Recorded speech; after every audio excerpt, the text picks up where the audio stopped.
So আজকে হচ্ছে আমরা মেইনলি খুব সহজ একটা এক্সপেরিমেন্ট আমরা দেখব। মানে খুবই সহজ, ক্যালকুলেশন গুলাও খুব সহজ, খুব একটা টাফ না। সেটা হচ্ছে আমরা ইমপ্যাক্ট টেস্ট অফ মেটাল স্পেসিমেনটা সম্পর্কে আমরা দেখব।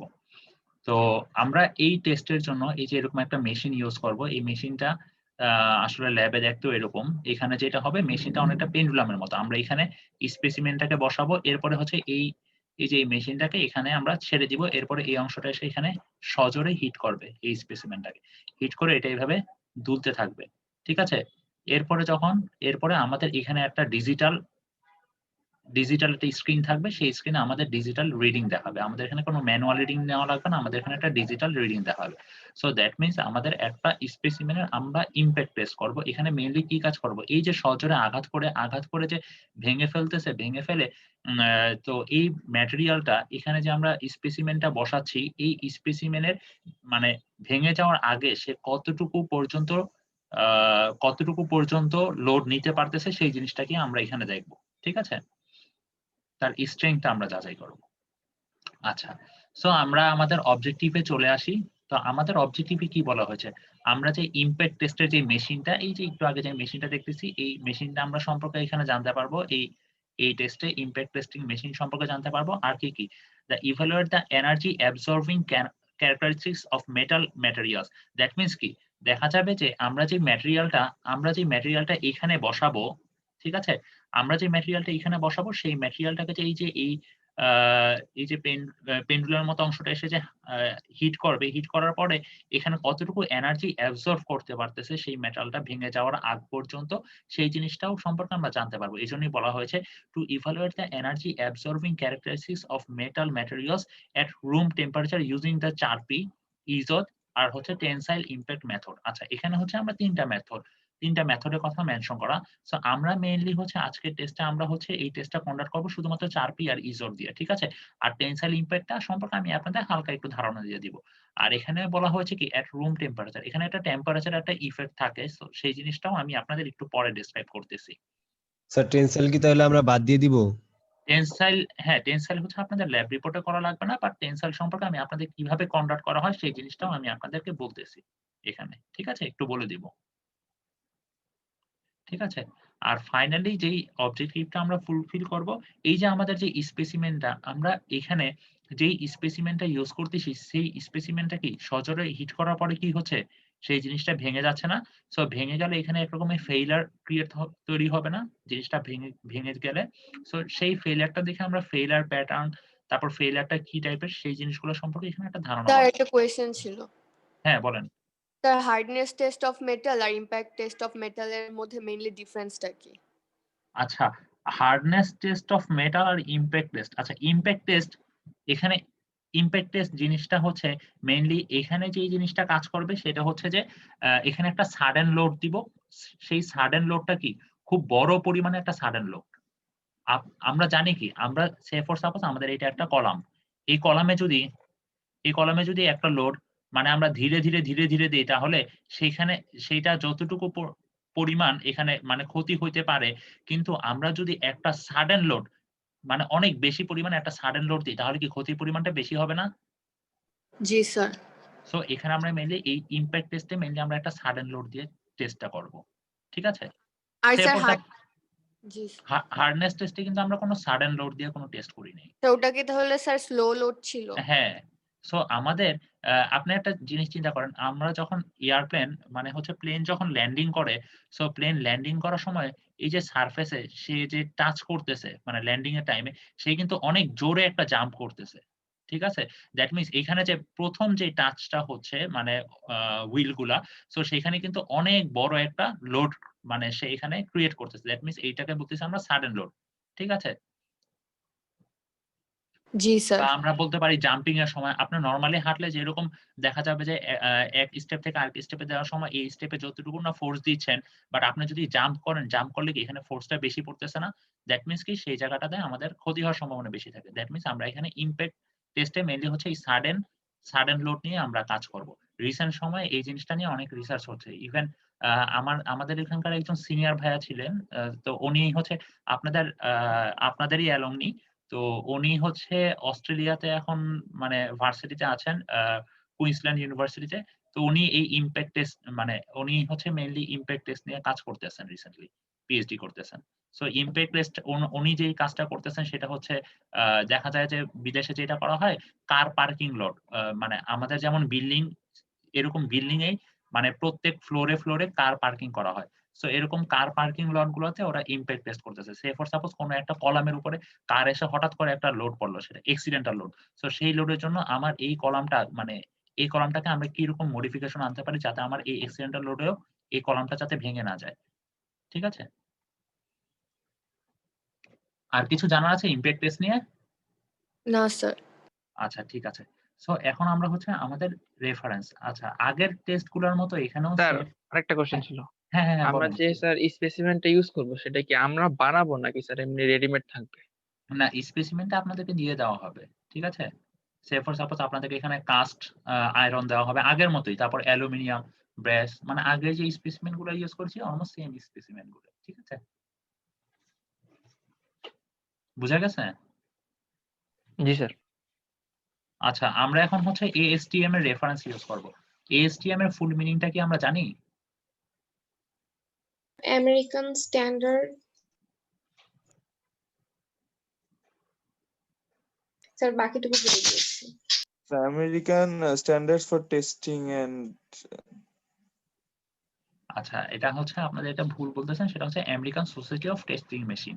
Society আমরা of Testing. হ্যাঁ, আমরা হচ্ছে মেইনলি ASTM দিয়ে হচ্ছে আমরা এখানে টেস্টটা করব। আমরা কিন্তু প্রত্যেকটা জিনিসই কিন্তু আমরা রেফারেন্স ফলো করতেছি ASTM, ঠিক আছে? সো এখন হচ্ছে আমাদের এই টেস্টের আসলে সিগনিফিকেন্স কি? খুবই সিম্পল এই টেস্টে আমরা কি হচ্ছে এই যে একটা ম্যাটেরিয়াল নিব সেই ম্যাটেরিয়ালের একটা ইমপ্যাক্ট বিহেভিয়ার সম্পর্কে জানতে পারি। সেই ম্যাটেরিয়ালটা আসলে একটা সাডেন লোডের সাথে সেই ম্যাটেরিয়ালটা কিরকম বিহেভ করে, কতটুকু সাডেন লোড সে অ্যাবজর্ব করতে পারতেছে। ঠিক আছে? কতটুকু ক্রস করলে সে আসলে ভেঙে যাচ্ছে। এই জিনিসগুলো সম্পর্কে আমরা ধারণা পাবো। তারপর কি টেস্টটা কিভাবে কন্ডাক্ট করা হচ্ছে সেই জিনিস সম্পর্কে ধারণা পাবো। তারপর ইমপ্যাক্ট টেস্টিং মেশিন আমরা যে এখানে যে মেশিনটা ইউজ করব সেই মেশিন সম্পর্কে কিছু আমাদের আইডেন্টিফিকেশন গুলো একটু ভালোভাবে জানতে হবে। আর হচ্ছে আমাদের ওয়ার্কিং প্রিন্সিপাল, ইমপ্যাক্ট স্পেসিমেন গুলা, তারপর হচ্ছে ফেইলিউর প্যাটার্ন। ফাইনালি হচ্ছে আমরা ফেইলিউর প্যাটার্ন। আমরা কিন্তু দেখেন আমাদের এই ম্যাটেরিয়ালের প্রত্যেকটা মানে হচ্ছে টেস্টে কিন্তু আমরা কিন্তু একটা ফেইলিউর প্যাটার্ন নিয়ে কিন্তু মানে দেখতেছি যে ফেইলিউর একেকটা মানে হচ্ছে আ মানে একেকটা ম্যাটেরিয়ালের জন্য একেক রকমের ফেইলিউর প্যাটার্ন, একেকটা লোডের জন্য, ঠিক আছে? এখানে অনেকগুলো ফ্যাক্টর কাজ করে। সো আমরা এখানে হচ্ছে ফেইলিউর প্যাটার্ন গুলাও জাস্টিফাই করব যে কোনটার কোন রকম ফেইলিউর হয়েছে। আচ্ছা, এখন হচ্ছে অ্যাপারেটাস আর মেশিন।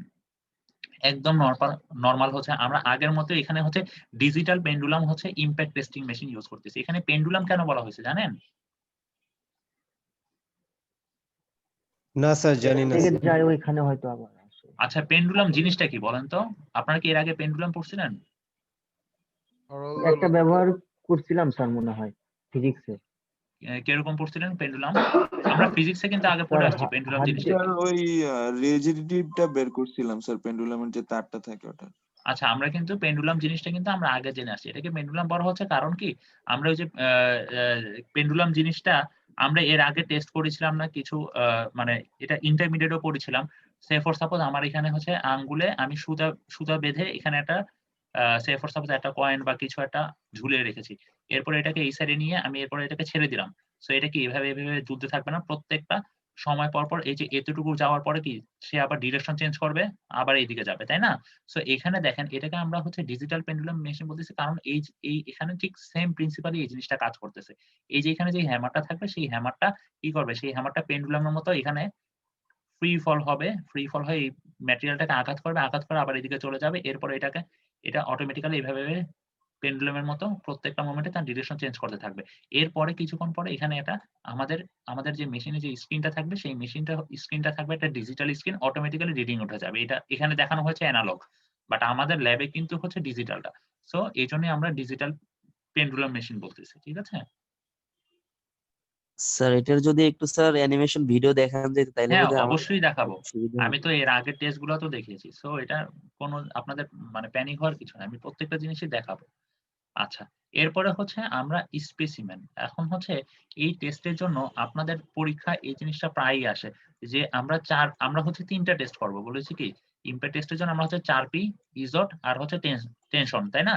তো এখন 4P টা কিসের জন্য করা হয়? 4P করা হয় সিম্পল বিম স্পেসিমেনের জন্য। আচ্ছা, এখন হচ্ছে সিম্পল বিম আসলে বলেন সিম্পলি সাপোর্টেড বলতে আমরা কি বুঝি? এখানে হচ্ছে আমরা সিম্পলি সাপোর্টেড দিয়ে কাজ করব। বলেন সিম্পলি সাপোর্টেড বিম বা এগুলো বলতে আমরা আসলে কি বুঝি?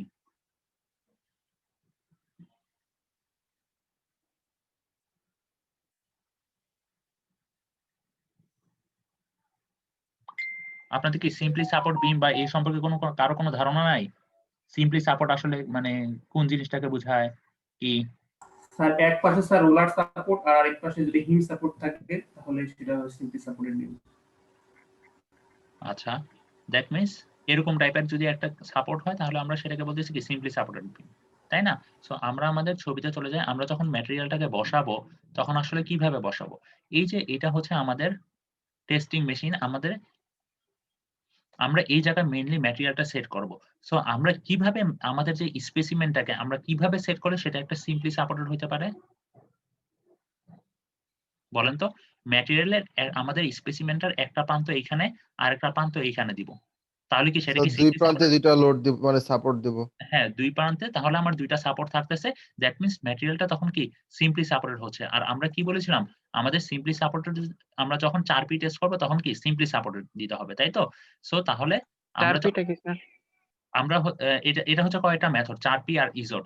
4P হচ্ছে মেইনলি সিম্পলি সাপোর্টেড দিয়ে তারপরে আমরা 4P র জন্য টেস্ট করব। আর ইজোটটা হচ্ছে মেইনলি আমরা হচ্ছে ক্যান্টিলিভার। আচ্ছা তাহলে হচ্ছে 4P র জন্য আমরা কি করতেছি? 4P র জন্য আমরা এমন ভাবে বসাবো যাতে হচ্ছে স্পেসিমেনটা কি হবে? স্পেসিমেনটা আমার ২ সাইডে ২ টা সাপোর্ট থাকে। বুঝা গেছে? দ্যাট মিনস আমার সিম আ সিম্পলি সাপোর্টেড হবে। বুঝা গেছে? না স্যার, এই বুঝেন নাই? স্পেসিমেনটা বসবে কোথায় এভাবে স্যার? বুঝতে পারতেছি না স্যার। আপনারা কি ছবিটা দেখতে পারতেছেন? স্যার স্যার স্পেসিমেনটা স্যার বসবে কোথায় স্যার? এটার উপরে আচ্ছা। না স্যার এটা হ্যাঁ, ডান এটার সাইডে? উপরে বসবো আমরা। এটার উপরে আমাদের স্পেসিমেনটাকে আমরা এমনভাবে সেট করব যাতে আমার এই সাইডে একটা সাপোর্ট পায় আর এই সাইডেও একটা সাপোর্ট পায়। ঠিক স্যার আছে? এটা একটা এক্সাম্পল দিয়ে দেখালে ভালো হয়। এটা একটা এক্সাম্পল দিয়ে দেখাবো। আচ্ছা দেখি এখানে কিছু দেখাইছে নাকি? আচ্ছা এখানে শুধু হচ্ছে আপনাদের মনে হয় ছবি যেটা দেখতেছি, এটা হচ্ছে ক্যান্টিলিভারের।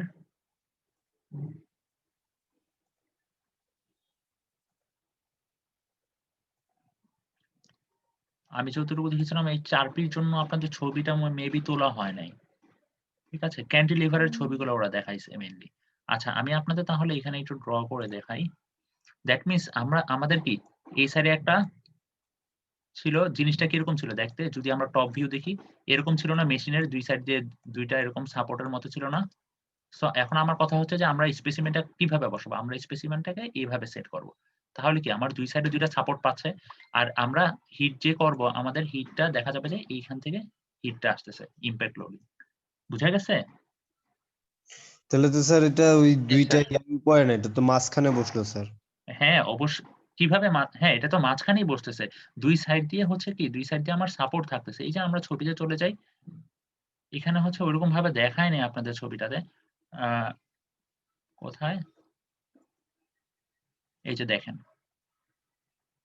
আমার এই সাইডেও একটা সাপোর্ট পাবে, এই সাইডেও একটা সাপোর্ট পাবে। দ্যাট মিনস আমরা এজ স্পেসিমেনটাকে গুলাকে সাপোর্ট বলতেছে দেন। হ্যাঁ, সরি। তাই এখানে যে এজ গুলো তাহলে আমি ওটাকে সাপোর্ট হ্যাঁ, বলব। হ্যাঁ, এই ২ সাইডের এজ গুলাকে আমরা সাপোর্ট হিসেবে ইউজ করব। সো দ্যাট মিনস আমরা তখন জিনিসটাকে এইভাবে সেট করব।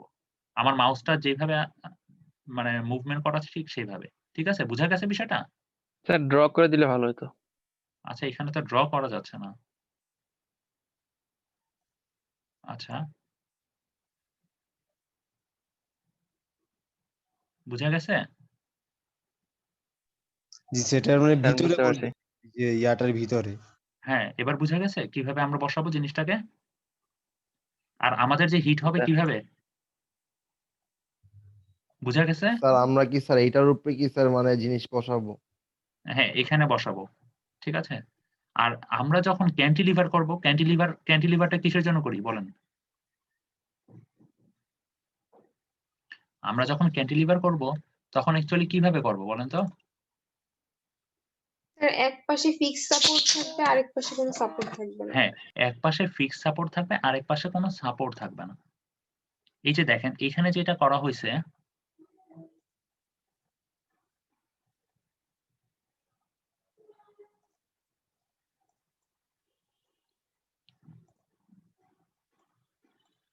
এই যে দেখেন এখানে কি করা হয়েছে, এই যে এটা আমাদের হচ্ছে স্পেসিমেন, এই স্পেসিমেনটাকে কিভাবে বসানো হয়েছে, এই যে এই সাইড দিয়ে পুরোটা সাপোর্ট আছে, এই উপরের অংশটুকু কিন্তু ফ্রি, তাই না?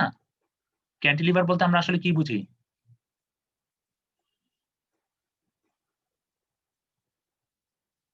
এরকম না জিনিসটা? দ্যাট মিন্স কি আমার একটা সাইডে সাপোর্ট থাকতেছে, তাই না? জি স্যার।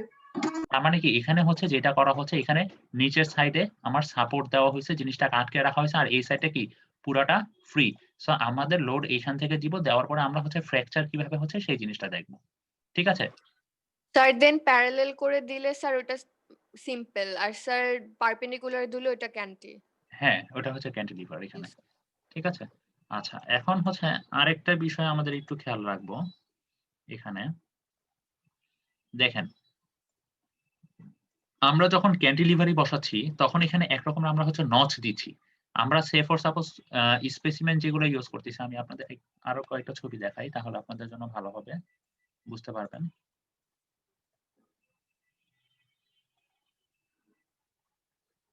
এই যে দেখেন এখানে দেখেছেন মাঝখানে যে কতগুলা একটু অংশ মানে ভিতরে গর্তের মতো দেওয়া, এগুলোকে আমরা বলতেছি মিলে নচ। এই নচগুলো এক একটা হচ্ছে 45 ডিগ্রি করে দেওয়া।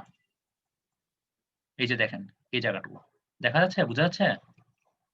স্যার এগুলা দিলে তো এই বরাবরই ভাঙার চেষ্টা করবে। হ্যাঁ, এক্স্যাক্টলি। এগুলার দেওয়ার মেইন রিজন হচ্ছে আমরা এই স্পেসিমেনটাকে মেইনলি হচ্ছে আমাদের যাতে এই বরাবরই ভাঙে। এই যে এখানে এই যে নচ দেওয়া হয়েছে। ঠিক আছে? কেন স্যার আমরা এই বরাবরই ভাঙতে হবে কেন? আচ্ছা, আপনি যদি এই তাহলে বরাবর ইমপ্যাক্টটা বুঝবো কিভাবে স্যার? আচ্ছা, আমরা হচ্ছে চাচ্ছি এই বরাবর ভাঙতে, কারণ হচ্ছে কি আমরা যদি এই বরাবর না দেই দেখা যাচ্ছে কি আমরা লোড দিচ্ছি এখানে। ঠিক আছে? আমরা লোড দিচ্ছি এই যে এই পয়েন্ট বরাবর দিচ্ছি, কিন্তু ম্যাটেরিয়ালটা তখন কি হবে? তখন হচ্ছে ম্যাটেরিয়ালটা যদি আমরা এই দিক দিয়ে নচ না দিই, ম্যাটেরিয়ালটা তখন আমরা জানি কি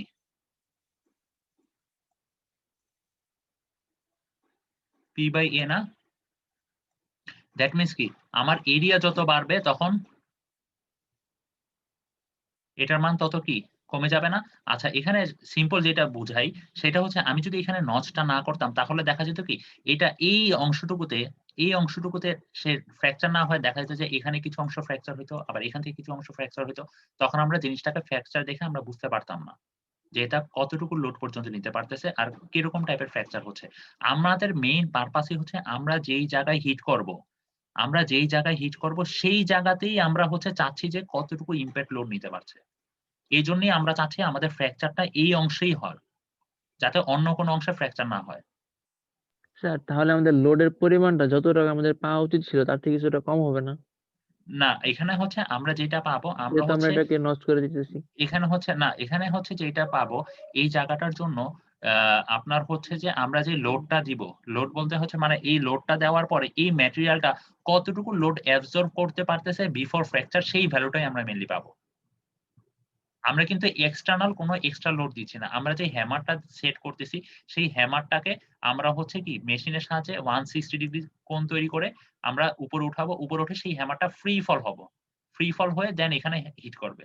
এই হিট করে প্রত্যেকটা ম্যাটেরিয়ালে মানে একটা এখানে লিমিট আছে এই আমাদের যে টেস্টিং মেশিন। সো দেখা যাবে যে প্রত্যেকটা ম্যাটেরিয়ালই ভেঙে যাবে। ভেঙে যাওয়ার আগ পর্যন্ত সে কতটুকু লোড নিতে পারতেছে। আমরা যে রিডিংটা পাবো মেশিন থেকে সেটা হচ্ছে সেই ম্যাটেরিয়ালটা কতটুকু লোড নিতে পারতেছে সেইটার রিডিংটা পাবো। দ্যাট মিনস সেই ম্যাটেরিয়ালের টাফনেসটা আমরা পাচ্ছি। মানে কতটুকু সে লোড অ্যাবজর্ব করতে পারতেছে ভেঙে যাওয়ার আগ মুহূর্ত পর্যন্ত। বুঝা যাচ্ছে বিষয়টা? জি স্যার। আচ্ছা, জটিল লাগতেছে স্যার। না খুব বেশি জটিল না, জিনিসগুলো আসলেই খুব সিম্পল। আজকের টেস্টটা আপনাদের ক্যালকুলেশন বলেন বাকি যা অংশ বলেন সেই জিনিসগুলো সবগুলো আসলেই খুবই সিম্পল। ঠিক আছে? সো আমরা তাহলে সিম্পল হলেও তো স্যার অনেক কষ্ট হয়ে যায় স্যার ল্যাব রিপোর্ট করতে। আচ্ছা, আমরা তাহলে আমাদের মেইন টাস্কে চলে আসি। আচ্ছা, সো আমাদের হচ্ছে এই জিনিসটা খুবই ইম্পোর্টেন্ট। আমাদেরকে পরীক্ষা আসতে পারে 4P কিসের জন্য? 4P হচ্ছে সিম্পল বিম স্পেসিমেনের জন্য। আর ইজোট কিসের জন্য? আমাদেরকে জিজ্ঞাসা করা হবে যে আমি এখন ক্যান্টিলিভার বসাইছি, কিন্তু আমি মানে স্পেসিমেনটা কি টেস্ট করব? এখন হচ্ছে ইজোট দিয়ে। আর 4P কিসের জন্য? আমার হচ্ছে সিম্পল বিম স্পেসিমেনের জন্য। এই দুটা জিনিস খুবই ইম্পোর্টেন্ট, পরীক্ষায় আসতে পারে। আপনাদের সিপি তেও হয়তোবা জিজ্ঞাসা করা হইতে পারে। ঠিক আছে? এরপরে হচ্ছে আমরা এই যে ইমপ্যাক্ট টেস্ট, মানে হচ্ছে আমরা যে ইমপ্যাক্ট টেস্ট করবো, আসলে ইমপ্যাক্ট টেস্ট জিনিসটা কি, তারপর টাফনেস, আমি আপনাদের একটু আগে একটা ওয়ার্ড বললাম সেটা হচ্ছে টাফনেস, এই জিনিসগুলো কি সেই জিনিসগুলোর সাথে আমরা একটু পরিচিত হয়ে নিই।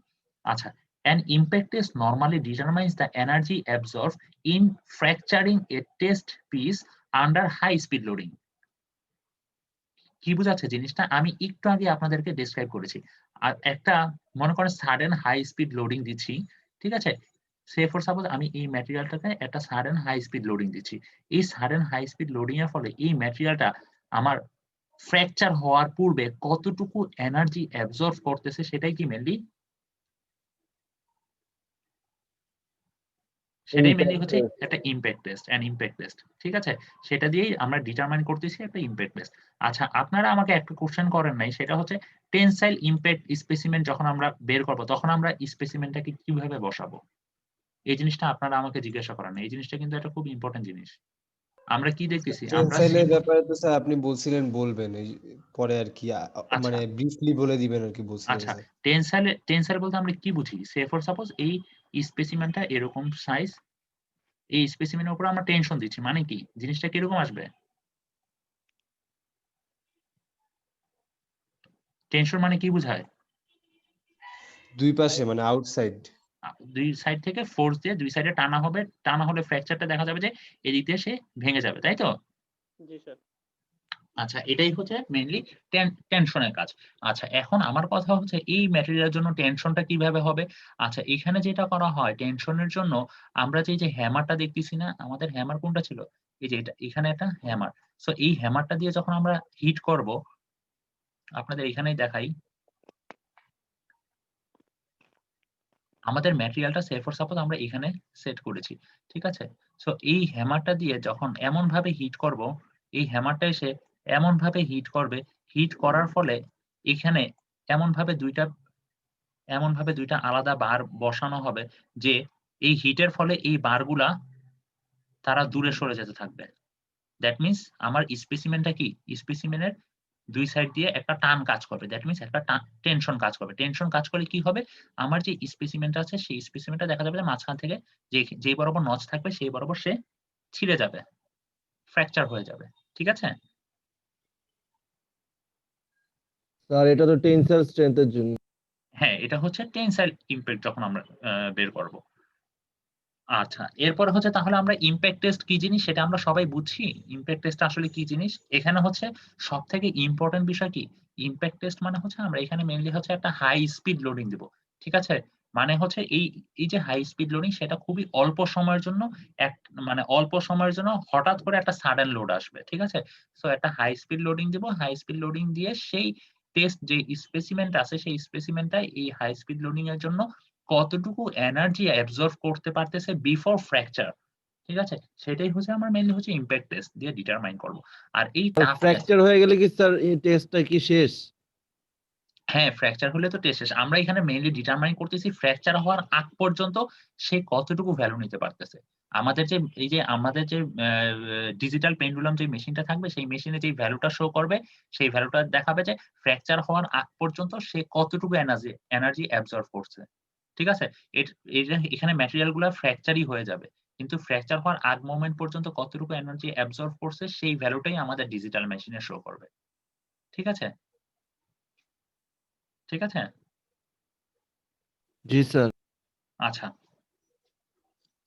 এখন হচ্ছে আমরা হচ্ছে আরেকটা টার্মের সাথে পরিচিত হবো, সেটা হচ্ছে টাফনেস। টাফনেস জিনিসটা কি, toughness is often measured by impact testing rather than by the load deformation or stress strain curve. আচ্ছা, টাফনেস বলতে একটা ম্যাটেরিয়ালের কতটুকু স্ট্রেংথ সেই জিনিসটা মেইনলি হচ্ছে এখানে যাচাই করা হয়। এটা কিভাবে বোঝা যায়, সে ফর সাপোজ আমরা হচ্ছে এই যে ওরা বললো যে স্ট্রেস স্ট্রেন কার্ভ থেকে, এখানে ইমপ্যাক্ট টেস্টিং মেশিন থেকেও কিন্তু আমরা সেই ম্যাটেরিয়ালটা কতটুকু স্ট্রেংথ সেটা আমরা বলতে পারতেছি। একইভাবে আমরা কি এখানে বলেছি কি স্ট্রেস স্ট্রেন কার্ভ থেকেও বোঝা যায়। সে ফর সাপোজ এটা হচ্ছে আমাদের একটা স্ট্রেস স্ট্রেন কার্ভ,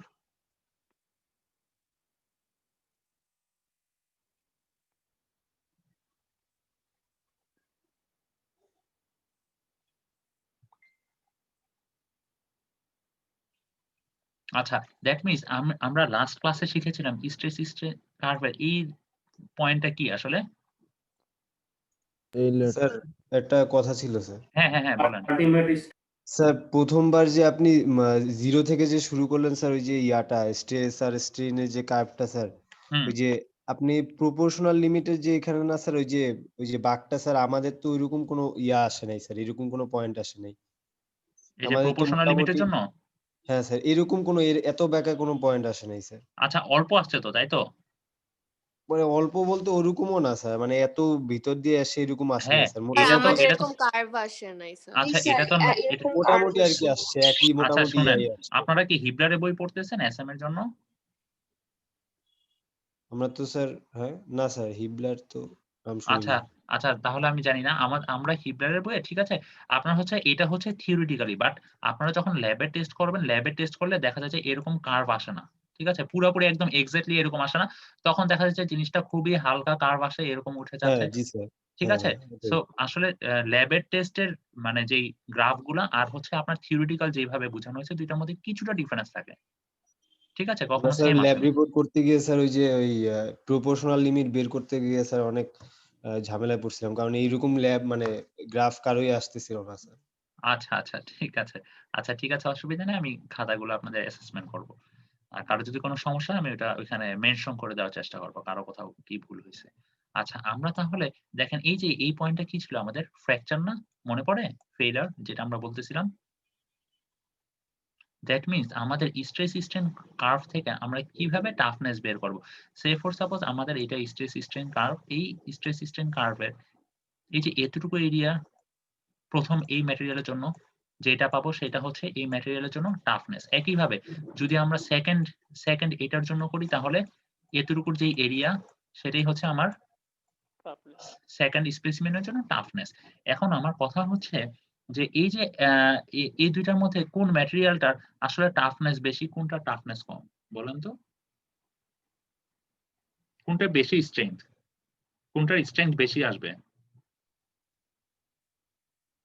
যেটার এরিয়া বেশি। যেটার এরিয়া বেশি তার মানে কি এটার ম্যাটেরিয়ালটার স্ট্রেংথ বেশি। এটা ভাঙতেছে বাট অনেক বড় গিয়ে ভাঙতেছে, তাই না? এটার এরিয়া বেশি। দ্যাট মিনস এটা টাফনেস বেশি। এটার স্ট্রেংথ বেশি। বুঝা গেছে বিষয়টা? সো আমরা স্ট্রেস স্ট্রেন কার্ভ থেকেও এভাবে আমরা টাফনেস বের করতে পারি। ঠিক আছে? স্যার এখানে কি স্যার 2টা কার্ভ আঁকছেন? হ্যাঁ, এখানে ২ টা কার্ভ। আপনাদের ল্যাবে এখানে কোনো কার্ভ আঁকতে হবে না। এই ল্যাব রিপোর্টটা সহজ আছে কম্পারেটিভলি। খুব বেশি কঠিন না। ঠিক আছে? আমি আপনাদের আগেই বলেছি সহজ আছে। সো এই ল্যাবে খুব একটা মানে প্রবলেম ফেস করবেন না। আরেকটা কিভাবে মেজার করা হয়? এটা হচ্ছে impact testing measure by impact testing. So এই জিনিসটা কিভাবে বের করা হয় এটা আমরা আজকে দেখব। আচ্ছা এখানে আরো কিছু জিনিস আমরা দেখি। আচ্ছা আমরা মেইনলি হচ্ছে এই যে একটা ইমপ্যাক্ট লোড বলতে এখানে ওরা কি বোঝাচ্ছে? জাম্পিং। সো স্যার ইমপ্যাক্ট হ্যাঁ, এখন ইমপ্যাক্ট লোড জিনিসটা কি? ইমপ্যাক্ট লোড আর ওই যে জিনিসটা কি? ভাঙ্গার আগ পর্যন্ত যে লোডটা থাকে। হ্যাঁ, কিন্তু ইমপ্যাক্ট লোডের কতগুলা এখানে টার্ম উল্লেখ করতে হবে। ইমপ্যাক্ট লোড বলতে আমরা বুঝবো একটা সাডেন লোড। জাম্পিং কেন বলতেছে? আমরা যখন একটা মানে জাম্প করি তখন কি হয়? আমরা যখন জাম্প করে ভূমিটাকে স্পর্শ করি তখন যে লোডটা দিচ্ছি তখন কি মানে খুব অল্প সময়ের জন্য অনেক বেশি পরিমাণে একটা লোড দিচ্ছি। সেটাকে একটা ইমপ্যাক্ট লোড। ঠিক আছে? দ্যাট মিনস আমাদের একটা এই যে এখানে বলে দেওয়া আছে ইমপ্যাক্ট লোড হচ্ছে যেকোনো নরমাল মানে অন্যান্য যেকোনো লোড থেকে কিছু ডিফারেন্স। কি হিসেবে এখানে ২ টা ডিফারেন্সের কথা বলা হয়েছে ২ টার রেসপেক্ট এ। আর এই ইমপ্যাক্ট লোডটা এপ্লাইড র‍্যাপিডলি। দ্যাট মিনস এটা হঠাৎ করে আমার এটা সাডেন লোড এটা মানে দেওয়া হচ্ছে একটা সাডেন লোড। আর হচ্ছে in an appreciable speed. That means এখানে একটা মানে খুব হাই লোড একটা সাডেনলি মানে দেওয়া হচ্ছে সেটাকে আমরা বলতেছি কি? একটা ইমপ্যাক্ট লোড। এটা হচ্ছে ইমপ্যাক্ট লোডের একটা বিশেষত্ব অন্যান্য লোডের তুলনায়। আর এখানে ইমপ্যাক্ট লোডের জন্য এখানে যে এখানে বলা হয়েছে যে load is loading is seldom repeated since failure often occurs on the first application. That means কি ইমপ্যাক্ট লোডে দেখা যাচ্ছে আমরা যখন একটা স্পেসিমেন সে ফর সাপোজ আমাদের স্পেসিমেনটাকে আমরা গ্র্যাজুয়ালি লোড দিচ্ছি। সো গ্র্যাজুয়ালি লোড দেওয়ার সময় ফার্স্ট অ্যাপ্লিকেশনে কি স্পেসিমেনটা কি ফ্র্যাকচার হবে নাকি হবে না বলেন তো? হবে না। হবে না। দ্যাট মিনস কি এটা অনেকক্ষণ সময় পরে লোড যখন তার লিমিটটা স্ট্রেস লিমিটটা ক্রস করবে তখনই এটা কি হবে? তখনই এটা ফ্র্যাকচার হয়ে যাবে। তাই তো? আর এখানে ইমপ্যাক্ট লোডের ক্ষেত্রে কি হচ্ছে? আমরা একটা সাডেন একটা অনেক হিউজ অ্যামাউন্টের একটা লোড দিচ্ছি। সো হিউজ অ্যামাউন্টের লোড দেওয়ার সাথে সাথে তখন দেখা যাবে কি লোড দেওয়ার সাথে সাথে ফার্স্ট অ্যাপ্লিকেশনে দ্যাট মিনস লোড দেওয়ার সাথে সাথেই এটা ফ্র্যাকচার হয়ে যাচ্ছে। ঠিক আছে? সো এটাই হচ্ছে মেইনলি ইমপ্যাক্ট লোডের বিশেষত্ব। আচ্ছা, সো আগের টেস্ট গুলার মতো এখানেও মানে আগে আমি আপনাদের মাত্র ডেসক্রাইব করলাম যে আমরা হচ্ছে 4P যে কি 4P জন্য কোনটা সিম্পলি সাপোর্টেড যে বিমটা সেইভাবে, আর হচ্ছে ইজোটের জন্য কি ক্যান্টিলিভার বিম। ঠিক আছে? এগুলার বেন্ডিং টেস্ট করব। আচ্ছা, এখানে আরো হ্যাঁ বলেন। একটা কনফিউশন ছিল স্যার। হ্যাঁ বলেন। স্যার 4Pর জন্য সিম্পল বিম আর আইজোডের জন্য ক্যান্টিলিভার বিম, আমরা যদি উল্টা করি মানে যদি অন্যভাবে করি মানে সিম্পল বিমটাই কেন 4Pর জন্য? আচ্ছা, 4P যে টেস্ট মানে যে টাইপ অফ টেস্ট, এই টাইপ অফ টেস্ট 4P এর জন্যই মেইনলি সিম্পল বিমের জন্য মেইনলি 4P টেস্ট টাইপটা ফলো করা হয়। তো এটা উল্টা কেন সেটা তো আমি বলতে পারবো না। আচ্ছা, আমরা যদি বলি হুকস ল কেন এরকম হয়েছে, হুকস ল কেন এরকম উল্টা করলো না? সো সেটা কি আমি বলতে পারবো? জি না, ঠিক আছে স্যার, ওইটাই মানে এগুলো জিজ্ঞেস তো করতেছিলাম যে ঠিকাই এটা না, এইভাবেই এটা তো এভাবেই হয়ে আসতেছে স্যার, হ্যাঁ, এইজন্যই সো আর এই কি। জিনিসটা আপনাদের মনে রাখতে হবে যে 4P এর জন্য হচ্ছে মেইনলি সিম্পল সাপোর্টেড যদি বিম নেই তাহলে সেটা আমার 4P করতে হবে, আর যদি ক্যান্টিলিভার নেই তাহলে হচ্ছে ইজোট। ঠিক আছে? এখন হচ্ছে এই যে আমাদের যে ইমপ্যাক্ট টেস্টটা করব, এখানে হচ্ছে আমার ৩টা ফ্যাক্টর কাজ করবে। ঠিক আছে? একটা হচ্ছে কি ইমপ্যাক্ট টেস্ট আমরা সহজেই বুঝতে পারতেছি কি ভেলোসিটি, ভেলোসিটির সাথে আমাদের এখানে একটা ডিফারেন্স থাকবে। তারপর কি স্পেসিমেন একেকটা স্পেসিমেনের জন্য দেখা যাবে যে ইমপ্যাক্ট টেস্টের যে ইয়াগুলা ভ্যালুগুলা দেখা যাবে একেক রকম। আর হচ্ছে টেম্পারেচার। আচ্ছা, টেম্পারেচারটা কি বোঝা যাচ্ছে কিছু? টেম্পারেচারটা নিয়ে মেইনলি সমস্যা। টেম্পারেচারটার জন্য আমি আপনাদেরকে বলব যে এখানে আমরা একটা গ্রাফ আছে, এই গ্রাফটা একটু রেফার করি। দেখেন, ইমপ্যাক্ট এনার্জি আর হচ্ছে টেম্পারেচার ভার্সাস ইমপ্যাক্ট এনার্জি, এটা মানে ইমপ্যাক্ট এনার্জি ভার্সাস টেম্পারেচার একটা গ্রাফ। এখন দেখেন এখানে প্রত্যেকটা যে কার্ভ লাইন একেকটা ডিফারেন্ট স্পেসিমেনের জন্য দেখাচ্ছে। এখন দেখা যাচ্ছে যে এই কার্ভ লাইন থেকে খুব ইজিলি বোঝা যাচ্ছে, দেখা যাচ্ছে যে আমাদের সে ফর সাপোজ এই দুইটা কার্ভ লাইন নিয়ে আমরা আলোচনা করি। এই দুইটা কার্ভ লাইনে দেখেন টেম্পারেচার বাড়ার সাথে সাথে কি হচ্ছে? ইমপ্যাক্ট এনার্জিটাও বাড়তেছে। বোঝা যায়? এই দুইটা কার্ভ লাইন, আমরা এই দুইটা কার্ভ লাইন নিয়ে স্যার বুঝতেছি না স্যার, আরেকবার একটু বুঝান স্যার। আচ্ছা, টেম্পারেচার সাথে সাথে আমাদের ইমপ্যাক্ট যে এনার্জিটা সেটারও কিন্তু আমাদের একটা ইফেক্ট থাকতেছে। এই ফ্যাক্টরটা কিভাবে কাজ করতেছে টেম্পারেচার সাথে সাথে সেই জিনিসটা আমরা এখন বুঝবো। দেখেন, আমরা এখন আমাদের মেইনলি কাজ করব আমরা হচ্ছে দুইটা কার্ভ লাইন নিয়ে। সেই দুইটা কার্ভ লাইন আমি আপনাদের ইন্ডিকেট করে দিচ্ছি। আমরা হচ্ছে এই দুইটা কার্ভ নিয়ে কাজ করব। এই যে এই কার্ভ লাইনগুলা, এটা আর হচ্ছে এটা। বোঝা যাচ্ছে এখন? জি স্যার। আচ্ছা, এখন দেখেন এই কার্ভ লাইন দুটা টেম্পারেচার যত বাড়তেছে, দেখেন এই লাইনে টেম্পারেচার যত বাড়তেছে ইমপ্যাক্ট এনার্জি পরিমাণ তত বাড়তেছে। দেখেন এদিক বরাবর টেম্পারেচার বাড়তেছে আর এদিক বরাবর কি বাড়তেছে? ইমপ্যাক্ট এনার্জি পরিমাণ বাড়তেছে। দ্যাট মিনস আমার টেম্পারেচার বাড়ার সাথে সাথে এই ইমপ্যাক্ট এনার্জি পরিমাণ বেড়ে যাচ্ছে না এই লাইনে? বোঝা যাচ্ছে? জি স্যার। আচ্ছা, এখন দেখেন একটা স্যার নির্দিষ্ট একটা সাডেন টাইম পড়তো স্যার, এটা স্যার আবার স্যার মানে ইয়া হ্যাঁ, হয়ে গেছে। একটা সাডেন টেম্পারেচার টাইম না, একটা সাডেন টেম্পারেচার যখন রিচ করতেছে, সেই সাডেন টেম্পারেচার পরে দেখা যাচ্ছে কি ইমপ্যাক্ট এনার্জি পরিমাণ আর বাড়ছে না। দ্যাট মিনস ইমপ্যাক্ট এনার্জি সেখানেই আমার ততটুকুই হচ্ছে তার হাইস্ট লেভেল, এরপরে আর বাড়তেছে না ইমপ্যাক্ট এনার্জি। একইভাবে এখানেও আরেকটা স্পেসিমেনের জন্য দেখা যাচ্ছে যে ইমপ্যাক্ট এনার্জি পরিমাণ বাড়তেছে টেম্পারেচার বাড়ার সাথে সাথে। সে ফর সাপোজ আমাদের হচ্ছে আমরা একটা স্পেসিমেন নিলাম, সে ফর সাপোজ আমরা একটা হচ্ছে কাস্ট আয়রন নিলাম। সো আমরা হচ্ছে আজকে টেস্টটা করলাম সে ফর সাপোজ 20 ডিগ্রি সেলসিয়াস তাপমাত্রায়। ঠিক আছে? এখন 20 ডিগ্রি সেলসিয়াস তাপমাত্রায় আমি যে ইমপ্যাক্ট এনার্জি ভ্যালুটা পাবো, ঠিক আছে? দেখা যাবে যে আমি যদি এই টেস্টটাই আমরা 30 ডিগ্রির জন্য করি, দেখা যাবে যে ইমপ্যাক্ট এনার্জি পরিমাণ আরো বেড়েছে। এরপরে যদি দেখা যায় যে 40 ডিগ্রির জন্য করি, দেখা যায় যে আরো বেড়েছে। এরপরে 50 জন্য করে দেখতেছি যে আর বাড়তেছে না। 40 তে যত আছে মানে এই 50 তে এসেও আমার ততই আছে। ঠিক আছে? 40 আর 50 জন্য। দ্যাট মিনস কি আমাদের একটা নির্দিষ্ট লেভেলে এসে টেম্পারেচার একটা নির্দিষ্ট লেভেলে এসে আমার ইমপ্যাক্ট এনার্জি মানটা কি কনস্ট্যান্ট হয়ে আছে আর এটা বাড়তেছে না। তাই তো? একইভাবে এখানেও যে দুইটা লাইন দেওয়া আছে দুইটা স্পেসিমেনের জন্য, এই দুইটার জন্য দেখেন সেম, একটা নির্দিষ্ট টাইম টেম্পারেচার যত বাড়তেছে আমার ইম্প্যাক্ট এনার্জি পরিমাণও তত বাড়তেছে। স্যার হ্যাঁ বলেন। আমরা কি স্যার স্পেসিমেনকে স্যার মানে হিট দেব? না, হিট কোনো মানে ধরনের হিট দিচ্ছি না। এটা ডিপেন্ড করতেছে এই যে টেম্পারেচার ইফেক্টটা বলতেছি, কারণ কি? কারণ হচ্ছে সে ফর সাপোজ আপনি আজকে টেস্টটা কন্ডাক্ট করতেছেন শীতকালে আপনার টেম্পারেচার ঢাকা সিটি নরমালি হচ্ছে 20-21। আপনি এই টেস্টটা সে ফর সাপোজ গ্রীষ্মকালে করতেছেন, তখন ইম্প্যাক্ট এনার্জি পরিমাণ দেখা যাবে যে কিছুটা বাড়তি। তখন আপনি বলতে পারেন যে একই টেস্ট, একই স্পেসিমেন মানে আমি মানে শীতকালে করে একরকম পাচ্ছি, কিন্তু গ্রীষ্মকালে করলে আরেক রকম পাচ্ছি। মেইন রিজনটা কি? মেইন রিজনটা হচ্ছে এখানে। ঠিক আছে? জি স্যার স্যার এটা কি তাহলে স্যার পরিবেশের উপর ডিপেন্ড করে, মানে আমরা হ্যাঁ, দ্যাট কোন মিনস হচ্ছে কন্ডিশনে এটা করতেছি? আমাদের টেম্পারেচারের উপর ডিপেন্ড করতেছে। বুঝা গেছে? এখানে আমরা স্পেসিমেনকে আলাদা করে কোনো হিট দিচ্ছি না। Is that clear? জি আচ্ছা, স্যার ক্লিয়ার। আচ্ছা। একইভাবে এখানে আরেকটা জিনিস হচ্ছে যখন আমরা হচ্ছে টেম্পারেচার রিডিউস হচ্ছে, দেখেন টেম্পারেচার যত কমতেছে ইম্প্যাক্ট এনার্জি পরিমাণ আস্তে আস্তে তত কমতেছে না? এই গ্রাফ দেখে কি বোঝা যায়? স্যার স্যার আবার বলেন না, এটা বুঝতে পারি নাই। আচ্ছা, এই গ্রাফটা দেখে কি বোঝা যায়? সে ফর সাপোজ এই যে এখানে আমি একটু ইরেজ করে নিই, তাহলে আপনাদের বুঝতে আবার সুবিধা হবে।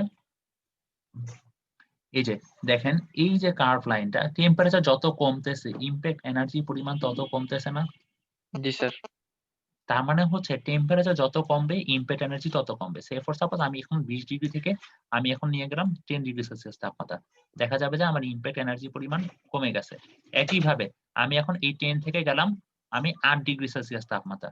দেখা যাবে যে এই 10 ডিগ্রিতে আমার যতটুকু ইম্প্যাক্ট এনার্জি পেয়েছি এই 8 ডিগ্রির জন্য প্রায় সেম পরিমাণেই ইম্প্যাক্ট এনার্জি পাচ্ছি।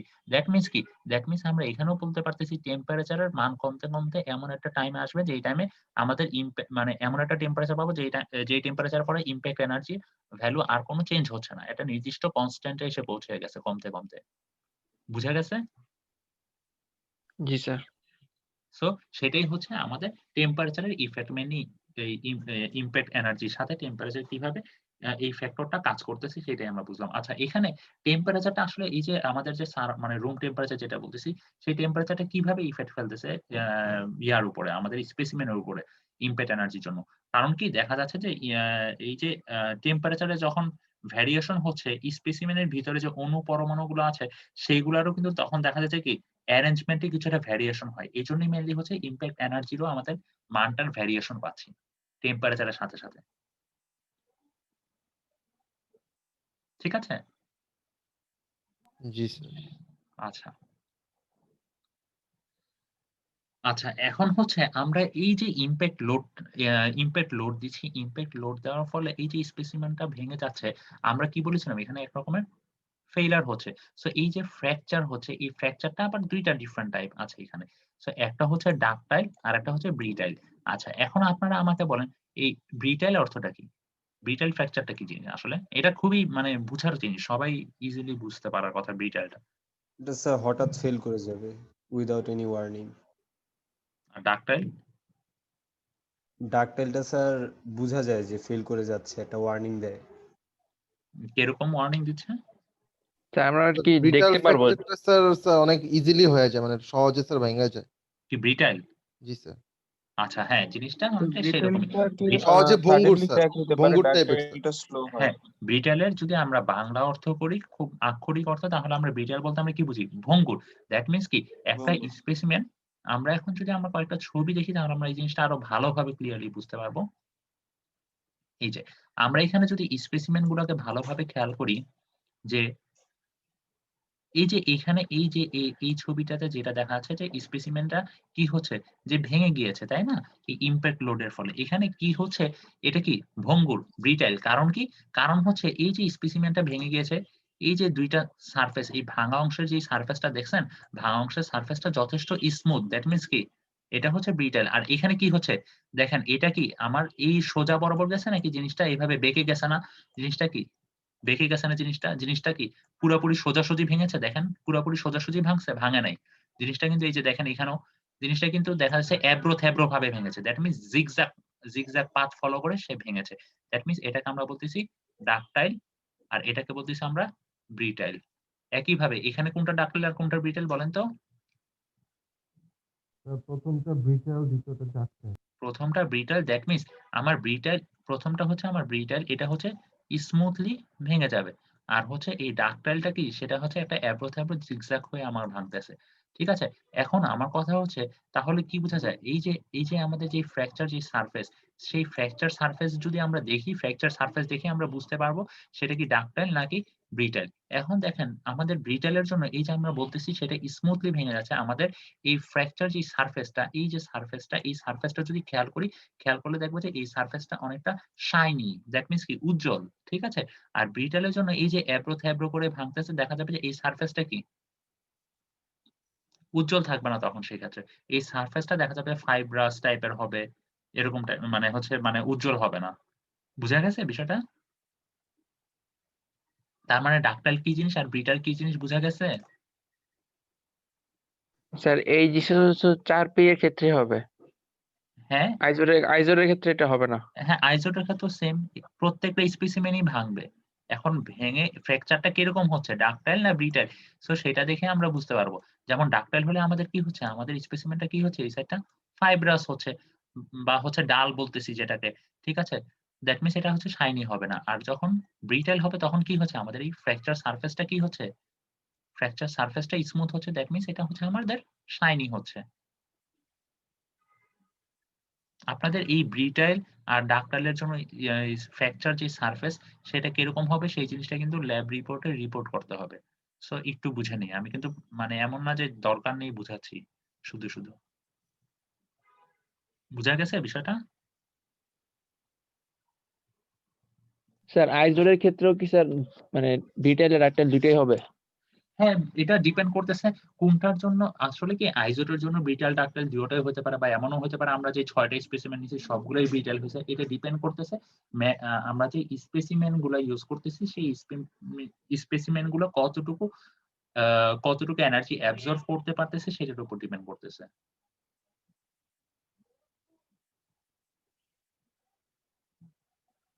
ঠিক আছে? জি স্যার। আচ্ছা, আমরা তাহলে চলে যাচ্ছি আমাদের। আচ্ছা, এখন আমরা এই যে একটু আগে বলেছিলাম না, আমরা যে প্রত্যেকটা স্পেসিমেন নিব, স্পেসিমেন গুলো নচ করব। নচ কোন জিনিসটা? আচ্ছা, আপনাদেরকে এই যে এই জিনিসটাকে নচ বলেছিলাম, মনে পড়ে? এই যে এই অংশটা নচ জি স্যার। করতেছি। আচ্ছা, জি স্যার। এখন হচ্ছে একেকটা টাইপের জন্য আমরা মেইনলি এক রকমের নচ করা হয়। মানে হচ্ছে একেক অ্যাঙ্গেলে নচ করলে আমরা একেক রকমের ভ্যালু মেইনলি হচ্ছে 4P তে ইমপ্যাক্ট ভ্যালু একেক রকমের পাবো। Say for suppose 0 degree notch. 0 degree নচের জন্য হচ্ছে আমার ইমপ্যাক্ট ভ্যালু পাচ্ছি 22.1, 45 ডিগ্রি। আচ্ছা, আমরা মেইনলি আমাদের এই টেস্টে আমরা মেইনলি 45 ডিগ্রি নচ করব। ঠিক আছে? 45 ডিগ্রি নচের জন্য 23.1। এখানে বিভিন্ন নচের জন্য বিভিন্ন রকমের 4P ইমপ্যাক্ট ভ্যালু দেওয়া আছে। আচ্ছা, এখন আসলে নচটা বলতে আসলে কি বুঝতেছি? সে ফর সাপোজ আমাদের স্পেসিমেনটা হচ্ছে এরকম। এখানে হচ্ছে নচ করতেছি। ঠিক আছে? সরি, আমার ইয়াটা আসলে এখানে খুব ভালোভাবে এটা ড্র করা যায় না। ঠিক আছে? দ্যাট মিনস আমার এই অংশটুকু নচ। এই অংশটুকু আমরা কত করব আমাদের টেস্টের জন্য? মেইনলি হচ্ছে 45। ঠিক আছে? 45 তার মানে কি 45 ডিগ্রি যদি অ্যাঙ্গেল কোনটা বুঝতেছি? 45 ডিগ্রি অ্যাঙ্গেল কিভাবে ক্রিয়েট হচ্ছে? আমরা এই চিত্রটাতে একটু ভালোভাবে খেয়াল করি। আমাদের নচ করা অংশ কতটুকু? এই যে এটা আমাদের নচ করা অংশ না?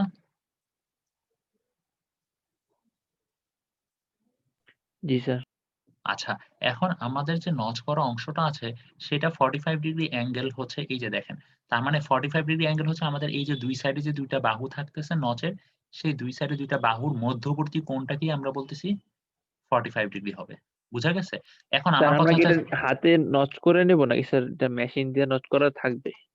আচ্ছা, আপনাদের স্পেসিমেন গুলা হচ্ছে মেইনলি নচ করেই দেওয়া হবে আপনাদেরকে। 45 ডিগ্রি অ্যাঙ্গেলের নচের স্পেসিমেন আপনাদের দেওয়া হবে। ঠিক আছে? এখন আমার কথা হচ্ছে আপনাদের কাছে আমার কোয়েশ্চেন, এটা তো 45 ডিগ্রি। তার মানে কি আমি যদি আ 45 ডিগ্রির পরিবর্তে যদি আমি 160 ডিগ্রি করতে চাই তাহলে কি করব? জিনিসটাকে নচ তখন কি এই ২ টা বাহুর মধ্যবর্তী কোণ তখন কি 160 হয়ে যাবে। তার মানে নচটা সে ফর সাপোজ এরকম হয়ে যাবে, তাই না? তাই না? জি স্যার। তো দুইটা বাহুর মধ্যবর্তী কোণ 160, তার মানে দুইটা বাহুর মধ্যবর্তী কোণ করে যেই নচটা হচ্ছে সেটাকে আমরা বলতেছি যে এই নচ অ্যাঙ্গেল। এখন আমার কথা হচ্ছে ওরা একটু আগে আমরা মেনশন করেছি যে 0 ডিগ্রি। এখন 0 ডিগ্রি নচ তাহলে আমি কিভাবে করব বলেন তো?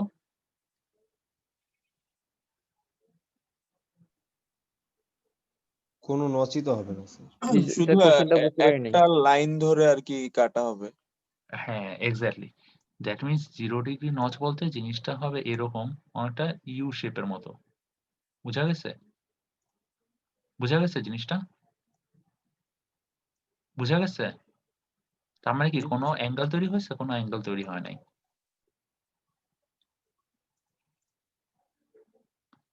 আচ্ছা, এখানে আর কিছু ডেসক্রাইব করার আছে? না, এখান থেকে আপনাদের আমরা নচ অ্যাঙ্গেলটা কিভাবে পাচ্ছি সেটা আমরা বুঝলাম। স্যার আচ্ছা, এখানে স্কেচ অফ স্পেসিমেন এটা লাগবে না স্যার? হ্যাঁ, sketch of specimen sketch of specimen কোথায়? স্যার ওই যে উপরের টেবিলটা স্যার উপরে। এই যে আচ্ছা, স্যার এটা লাগবে নচ না, এগুলো লাগবে না। অ্যাঙ্গেল বাড়ালে কি মানে ইমপ্যাক্ট বাড়তেই থাকে? আচ্ছা, নচ অ্যাঙ্গেলের বাড়ার সাথে সাথে এখানে 4p ইমপ্যাক্ট ভ্যালুটা বেশি পাচ্ছে। আচ্ছা আচ্ছা, মানে এটা কি সব ক্ষেত্রেই হবে? এই টেস্টের জন্য হচ্ছে মেইনলি। জি স্যার। মানে স্যার অ্যাঙ্গেল বাড়বে মানে 4p-র ভ্যালুও বাড়বে না স্যার? হ্যাঁ, অ্যাঙ্গেল বাড়বে যত 4p ভ্যালুটা বাড়বে। আচ্ছা, এখন আরেকটা জিনিস হচ্ছে আমরা যখন টেস্টটা কন্ডাক্ট করব আমাদেরকে একটা জিনিস খুব ভালোভাবে খেয়াল রাখতে হবে যে আমরা স্পেসিমেনের নচটা কোন সাইডে বসাবো। এখন হচ্ছে আমাদের মেইনলি আলোচ্য বিষয় হচ্ছে আমরা যখন ল্যাবে টেস্টটা কন্ডাক্ট করবো এই জিনিসগুলো কিন্তু আমাদের বুঝতে হবে।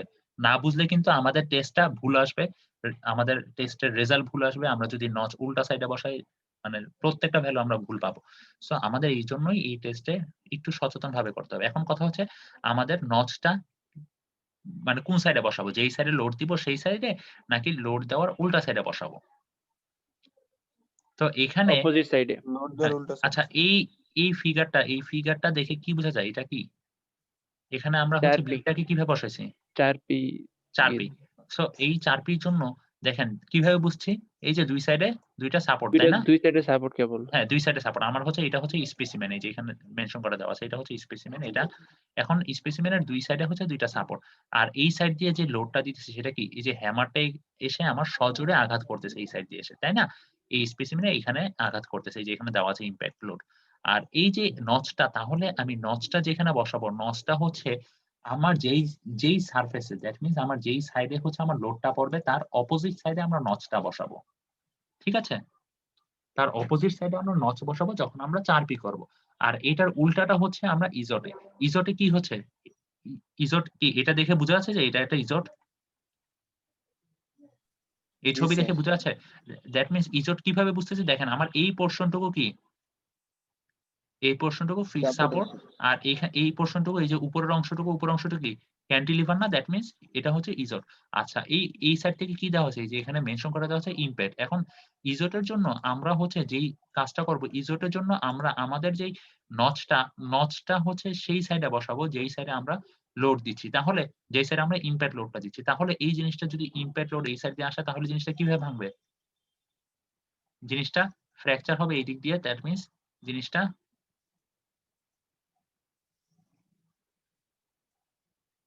স্যার এটা কি স্যার আমাদের মানে স্ট্রাইক যে সাইড দিয়ে ইমপ্যাক্ট করবে স্যার সেই বরাবর থাকবে নচ? হ্যাঁ, নচটা এই যে এই বরাবর থাকবে। মানে হচ্ছে আমরা ক্যান্টিলিভারে যেই সাইডে নিচ্ছি, মানে ক্যান্টিলিভারের পোরশনে দিব আর হচ্ছে আমাদের নচটা সেই সাইডে দিতে হবে যেই সাইড দিয়ে আমরা মেইনলি ইমপ্যাক্ট লোডটা আমাদের এসে হিট করতেছে। বুঝা গেছে? জি স্যার। আচ্ছা, তাহলে কি জিনিসটা আমাদের মেটালটা ভাঙলে কি এরকম আসবে না? বা যদি বেন্ডও হয়ে যায় কিছুটা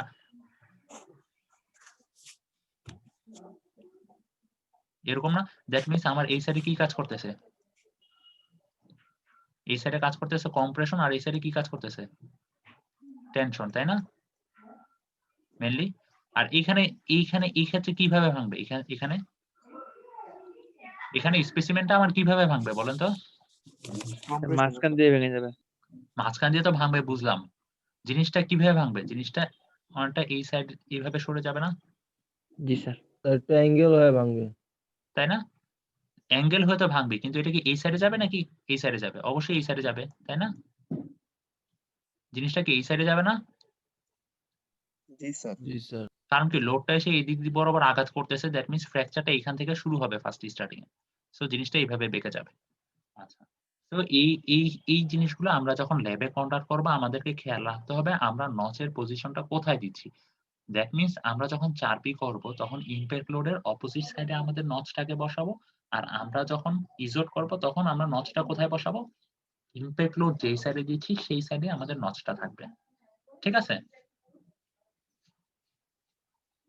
আচ্ছা। আর আর খুব স্যার আমরা বেশি কিছু নচটা আলটিমেটলি করতেছি কেন? নচটা তো আরো হচ্ছে ভেঙে যেতে হেল্প করতেছে। নচটা দিচ্ছি মেইন পারপাস হচ্ছে আমরা মানে হচ্ছে আমরা ওই পজিশন দিয়েই আমরা হচ্ছে আমাদের যে ফ্র্যাকচারটা হবে ফ্র্যাকচারটা যাতে সেইখানেই হয়। ফ্র্যাকচারটা যাতে সে ফর সাপোজ কোন অংশের আমাদের স্পেসিমেনটা এরকম নিলাম। স্পেসিমেনের সে ফর সাপোজ কিছু অংশ এদিক দিয়ে ফ্র্যাকচার হলো, কিছু অংশ এদিক দিয়ে ফ্র্যাকচার হলো। এরকম যাতে না হয়। আমরা চাচ্ছি এক্সাক্টলি আমাদের স্পেসিমেনটা শুধুমাত্র এই দিক দিয়ে ফ্র্যাকচার হবে। এইজন্যই মেইনলি হচ্ছে নচটা দেওয়া। স্যার নচটা স্যার কতটুকু ডিপ হবে? নচের ডেপথ এই যে আমি আসতেছি, আমি এখনো শেষ করিনি। নচের ডেপথ সম্পর্কে আপনাদের এখানে বলে দেওয়া আছে। এই যে এখানে বলে দেওয়া আছে আমরা যে ASTM ফলো করতেছি, ASTM আমাদেরকে বলতেছে যে depth of notch is generally taken as t/5 to t/3 where t is the thickness of the specimen. That means আমার specimen যেটা নিচ্ছি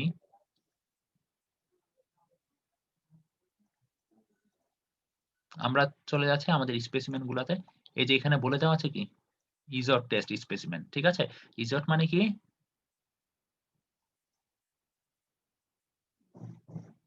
ইজোটের জন্য আমাদের বিমটা কিভাবে বসাবো? ক্যান্টিলিভার বিম স্যার। Single cantilever. আচ্ছা, দ্যাট মিনস আমাদের হচ্ছে যদি ডেপথ আমাদের হচ্ছে যে থিকনেস কি বলা হয়েছিল এখানে স্পেসিমেনের যে থিকনেস টি হচ্ছে থিকনেস অফ দ্য স্পেসিমেন। তাহলে চলে যাচ্ছে আমাদের স্পেসিমেনটার থিকনেস। দেখেন এখানে চিত্রটা খুব একটা ক্লিয়ার না ইজোটের জন্য, এই চিত্রটা একটু ক্লিয়ার। দুটোটা সেম প্রিন্সিপালে ইউজ করতেছি। আমরা যদি 4P চেস্টের ছবিটা দেখি তাহলে এটা একটু মোটামুটি ক্লিয়ার। এই যে স্পেসিমেন যেটা নিচ্ছি এটা হচ্ছে আমাদের স্পেসিমেনটা। এই যে দেখেন এই অংশে নচ করা হয়েছে, তাই না? এটা নচ বোঝা যাচ্ছে না নচটা? নচটা কত ডিগ্রি অ্যাঙ্গেলে করা হয়েছে? 45 ডিগ্রি অ্যাঙ্গেলে। ঠিক আছে? আমাদের স্পেসিমেনটার ডেপথ হচ্ছে 10। দ্যাট মিনস আমাদেরকে কি বলে দিয়েছে? আমাদেরকে বলে দিয়েছে t/3 থেকে t/5 এর 5 এটার মধ্যে হতে হবে আমাদের যেই নচের ডেপথ। তাহলে যদি 10 হয় আমাদের থিকনেস, স্পেসিমেনের থিকনেস, তাহলে 10/5 করলে কত আসে? 2 2 এখানে 2 নেওয়া হয়েছে। ঠিক আছে? আপনি যদি 10/3 করেন তাহলে কত আসবে? 3.33 সেটাও নিতে পারেন। বাট আমাদেরকে এই জিনিসটা মেনশন করতে হবে। দ্যাট মিনস আমাদের যে নচের ডেপথটা t/3 থেকে t/5 এর মধ্যে হইতে হবে। স্যার আমরা হ্যাঁ। যেকোনো ইচ্ছা নিতে পারবো মানে t/3 ও নিতে পারবো, 5 ও নিতে পারবো। হ্যাঁ, t/3 থেকে t/5 এর মধ্যেই হতে হবে। আর নাকি স্যার আমাদের কাছে একটা নির্দিষ্ট করে বলা থাকবে যে এটাই নিতে হবে? না, নির্দিষ্ট করে বলা থাকবে না। এটা হচ্ছে আমাদের ASTM আমাদেরকে বলে দিচ্ছে গাইডলাইন। ঠিক আছে? আমাদের t/3 থেকে t/5 এর মধ্যে হইতে হবে আমাদের নচের ডেপথটা। তার মানে নচের ডেপথ আমরা কত পাচ্ছি এখানে? 2 মিটার। ঠিক আছে? এখন আমার কথা হচ্ছে আমার এই যে টোটাল যে লেংথ স্পেসিমেনের যে টোটাল লেংথ সেটা হচ্ছে আমার 55 মিলিমিটার। এখন আমার কথা হচ্ছে স্পেসিমেনের যে নচটা কি আমি এক সাইডে করব নাকি কোথায় করব? নচটা করা হচ্ছে এট দ্য মিডল। টোটাল লেংথের মিডল পজিশনে হচ্ছে নচটা করা হচ্ছে। দ্যাট মিনস আমার এক সাইডে 27.5 মিটার করে এটা তো থাকবে। স্যার 4P র ক্ষেত্রে স্যার। আমি 4P র ক্ষেত্রে মিডলে করব। কিন্তু যদি আমি আইজোলের ক্ষেত্রে করি তখন তো মিডলে না করলে হবে। হ্যাঁ, জিনিসগুলো সবগুলোই সেম। আইজোটের ক্ষেত্রেও এই যে মিডল। আমি 4P টা আপনাকে দেখাচ্ছি কারণ হচ্ছে এটার ছবিটা মোটামুটি ক্লিয়ার। এটার ছবিটা ক্লিয়ার না খুব একটা। ও আচ্ছা ঠিক আছে বুঝতে পারছি। ঠিক আছে? সো আমাদের নচের ডেপথ কতটুকু সেটা আমরা বুঝতে পেরেছি। নচের ডেপথ আমরা কতটুকু নিব? আচ্ছা। সো আপনাদের এখানে আর খুব একটা বুঝার মতো তেমন কিছু নেই। আচ্ছা, এখন যে অংশটা আমরা বুঝবো সেটা হচ্ছে আমাদের এই যে আমরা বলেছি কি এই টেস্টের একটা অবজেক্টিভ ছিল আমরা এই যে মেশিনটা ইউজ করতেছি ডিজিটাল পেন্ডুলাম মেশিন সেই মেশিনের স্পেসিফিকেশন গুলো সম্পর্কে জানবো। আচ্ছা, এই মেশিনের ইমপ্যাক্ট ক্যাপাসিটি দ্যাট মিনস আমার কত জুল পর্যন্ত আমাকে লোড মানে সেই ভ্যালুটা দিতে পারবে? 407.74 জুল পর্যন্ত আমার এই যে মেশিনটা সেই মেশিনটা এই জুল পর্যন্তই আমরা লোড ক্যালকুলেট করতে পারবো। এর বেশি যে এর বেশি ক্যাপাসিটি কোনো ভ্যালু মেশিনটা আমাদের দিতে পারবে না। ঠিক আছে? তারপর হচ্ছে weight of the striking hammer. Weight striking হ্যামারটা আসলে কোন জিনিস বলেন তো? আমরা যে হ্যামারটা দিয়ে ইমপ্যাক্ট দেবো যেটা দিয়ে স্যার, যেটা দিয়ে ইমপ্যাক্ট দেওয়া হবে। হ্যাঁ, যেটা দিয়ে ইমপ্যাক্ট দেওয়া হবে। দ্যাট মিনস আমরা যদি স্পেসিমেনটা দেখি, আমরা আমরা যদি আমাদের যে এই টেস্টের ইয়াটা দেখি, এই যে এখানে একটা হ্যামার সেট করা থাকে। সো এই হ্যামারটার ওয়েট কত হবে সেই স্পেসিফিকেশনটাও এখানে দেওয়া আছে। আচ্ছা, আমরা আমাদের সেটা হচ্ছে এই যে 27.22 কেজি। আর হচ্ছে এই swing radius of the hammer, swing radius কোনটা? এখানে রেডিয়াস কোথা থেকে আসলো বলেন তো?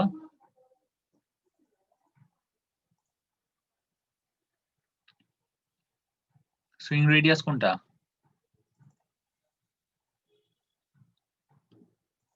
আচ্ছা, আপনাদের এখান থেকে দেখাই। সুইং রেডিয়াস হচ্ছে এই যে আমাদের এখান থেকে নিয়ে এই রেডিয়াসটা কত বলছে? 160। ঠিক আছে? হ্যামারের লেন্থ না, আর্মের লেন্থ। এটা হ্যামারের না। ঠিক আছে? সুইং রেডিয়াস তার মানে হচ্ছে এই যে আমার এখানে ডিজিটাল মেশিনটা, এই যে আমার এখানে হচ্ছে হ্যামারটা সেট করা, তাই না? আর এখানে কি? এখানে মেইনলি হচ্ছে আমরা স্পেসিমেনটা বসাচ্ছি, তাই তো? দ্যাট মিনস আমার এই যে রেডিয়াসটা, এই রেডিয়াসটা বলে দিচ্ছে, সরি, 900.1 মিলিমিটার। ঠিক আছে? স্যার এটা কি হ্যামারের হ্যান্ডেলটার লিংক? হ্যাঁ, হ্যাঁ, হ্যাঁ। এরপরে হচ্ছে angle of hammer before striking. আচ্ছা, এখন দেখেন এই যে এটা হচ্ছে আমার, এখান থেকে আমরা কাউন্টডাউন শুরু করব কত ডিগ্রি। এখন আমার কথা হচ্ছে আমি কি এতটুকু উঠাবো, নাকি আমি এতটুকু উঠে তারপরে আঘাত করব, নাকি আমি এতটুকু উঠে আঘাত করব? সেটারও এখানে একটা স্পেসিফিকেশন দেওয়া আছে। আমার হচ্ছে 160 ডিগ্রি অ্যাঙ্গেল করে দেন তারপরে হচ্ছে আমরা হ্যামারটাকে ছেড়ে দিই, ফ্রি ফল হতে দেই। ঠিক আছে? দ্যাট মিনস আমরা এখানে যেটা করতেছি সেটা হচ্ছে আমাদের এই যে এখানে সুইং হচ্ছে যে, সে ফর সাপোজ আমরা এখান থেকে উঠাচ্ছি, এখানে লক করা থাকবে। লক করার পর এরপর আমরা ছেড়ে দিব, এই পেন্ডুলামের অংশটুকু এসে সজোরে আঘাত করবে। সো এই যে কতটুকু পর্যন্ত, মানে যেই পজিশন থেকে ছাড়া হচ্ছে এই পুরো অ্যাঙ্গেলটা হচ্ছে 160 ডিগ্রি। বুঝা গেছে বিষয়টা? কোনটা 160 ডিগ্রি? জি স্যার। আচ্ছা, আর এখানে একটা ভেলোসিটি দেওয়া আছে, এই যে এখানে যে আঘাত করবে প্রত্যেক মোমেন্টে যে তার ভেলোসিটি, সেই ভেলোসিটি হচ্ছে 5.47 মিটার পার সেকেন্ড। আচ্ছা, এখন হচ্ছে আমরা কিছু জিনিস দেখব। এখন হচ্ছে আমরা তাহলে আমাদের যে টেস্ট প্রসিডিউরটা আমরা একটু আমাদের দেখে ফেলি। আমাদের ল্যাবে যেটা কন্ডাক্ট করা হয়েছে, এই যে দেখেন, এই যে 407.74, এটা হচ্ছে তার এই এত জুল, 407.74 জুল, এটা হচ্ছে যে তার লিমিটিং ভ্যালু এই মেশিনের জন্য।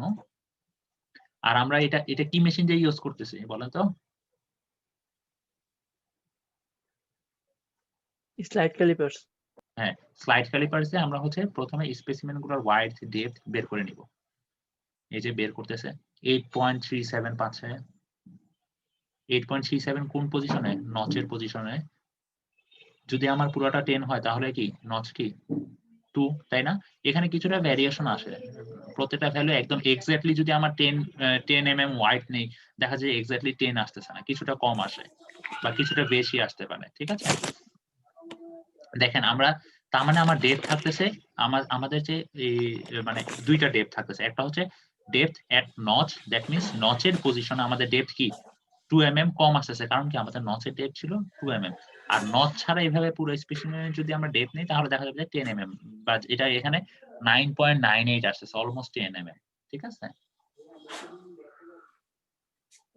এই যে এখানে যে ইয়াটা করা হয়েছে, এই যে এখানে হ্যামারটা, এই যে এই অংশটাকে আমরা মেইনলি হ্যামার বলতেছি। সো এই অংশটুকু, এই যে এই অংশটুকু যেটা দেখতে পারতেছেন, এই অংশটুকুই কিন্তু মেইনলি আমাদের স্পেসিমেনটাকে আঘাত করতেছে সজোরে। এই অংশটুকুই আমাদের স্পেসিমেনটাকে আঘাত করবে মেইনলি। বুঝা গেছে?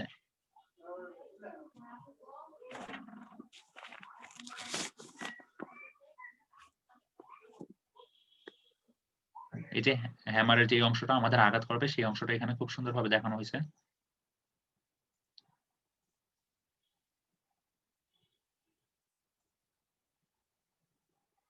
আচ্ছা, আমরা চলে যাচ্ছি আমাদের টেস্টে স্পেসিমেনটা কিভাবে বসানো হয়েছে দেখেন তো,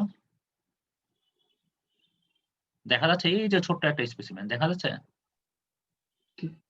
আইজোরের জন্য হুম, ক্যান্টিলিভারে বসানো হয়েছে। এই যে স্পেসিমেনটা দেখেছেন, নচটা কোন সাইডে দিছে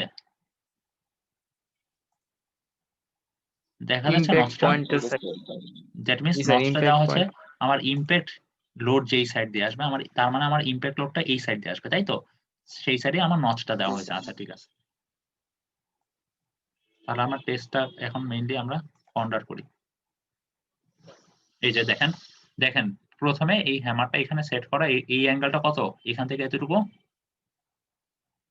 160 ডিগ্রি। ঠিক আছে, সো আমরা এখন এই জিনিসটাকে ওপেন করে দিব, দ্যাট মিন্স হ্যামারটা এখন পুরোপুরি ফ্রি ফল হয়ে যাবে। স্পেসিমেনটা সে ভেঙে ফেলেছে।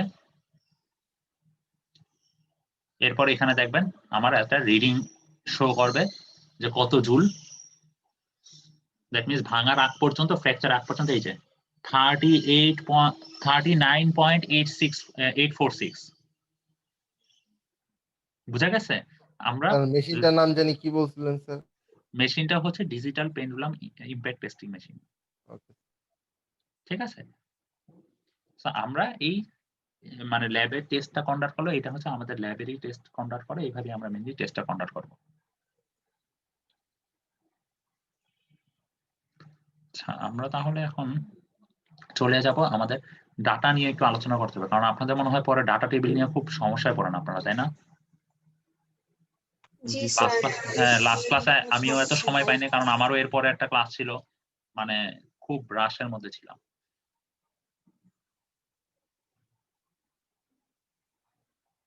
আচ্ছা, সো আমরা এখানে মেইনলি যেই যেই টাইপের টেস্ট করব সেটা হচ্ছে একটা 4P আর একটা হচ্ছে আইজট। ঠিক আছে, এখন দেখেন এই ডেপথ অফ নচ, এই ডেপথ অফ নচ আর ডেপথ এট নচ, এই দুটো বলতে আমরা কি বুঝি, এই দুটোর মধ্যে ডিফারেন্স কোথায় বলেন তো? আর একটা হচ্ছে নচের গভীরতা, আরটা হচ্ছে নচের মধ্যে গভীরতা। একটা হচ্ছে ডেপথ, একটা হচ্ছে depth at notch, that means যদি এই ডেপথ এট নচ কে আমরা যদি এ দিয়ে প্রকাশ করি তাহলে বোঝা যাচ্ছে কি এই অংশটা হচ্ছে এ, তাই না? বলা যায়। আর এই যে এই অংশটুকু, that means depth of notch, নচের যে গভীরতা সেটাকে যদি আমি বি দিয়ে প্রকাশ করি তাহলে এই অংশটুকু আসতেছে কি বি, তাই না? বোঝা যাচ্ছে? জি স্যার। আচ্ছা, ডেপথ অফ নচটা স্যার বুঝি নাই স্যার। ডেপথ অফ নচ হচ্ছে নচের যে ডেপথ, এই যে এখানে যে নচের যে ডেপথটা সেটা হচ্ছে আমরা বি, এই যে দেখেন টপ সারফেস থেকে নচের ডেপথ কত কিছু, এটাই হচ্ছে আমার বি।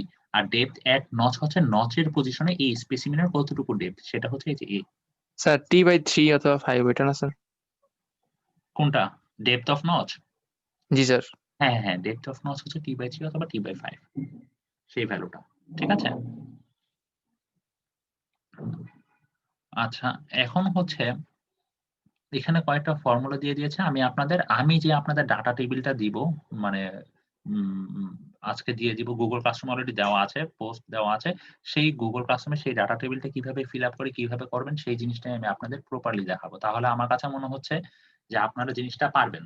ঠিক আছে, আপনাদের জন্য সহজ হবে, মানে বারবার আমাকেও ফোন দেওয়া লাগবে না, আমারও বিরক্ত হওয়া লাগবে না, আপনাদেরও বিরক্ত হওয়া লাগবে না, আপনারা খুব ইজিলি জিনিসটা সলভ করতে পারবেন। সো এখন কথা হচ্ছে আমি এই যে ডেপথ এট নচ কিভাবে বের করব? স্পেসিমেন যে ডেপথ, এই যে টোটাল স্পেসিমেনের যে ডেপথ সেটা থেকে যদি ডেপথ অফ নচ, এই নচের ডেপথটা বিয়োগ করি তাহলে কি এই ডেপথ এট নচটা পাবো না? জি স্যার। বুঝতে পারছি তাহলে ডেপথ এট নচ জিনিসটা কিভাবে বের করব? জি স্যার। আচ্ছা, তারপর হচ্ছে cross sectional area at notch, that means আমার নচের cross sectional area, that means আমার এই নচের ডেপথ এট নচ। ঠিক আছে, ডেপথ এট নচ কে যদি আমি স্পেসিমেনের যে ওয়াইড দেওয়া থাকবে, সে ফর সাপোজ আমার স্পেসিমেনের ওয়াইড হচ্ছে 10, সেটাকে যদি আমার ডেপথ এট নচের ভ্যালুটা কি আমি এখান থেকে পেয়ে যাব না?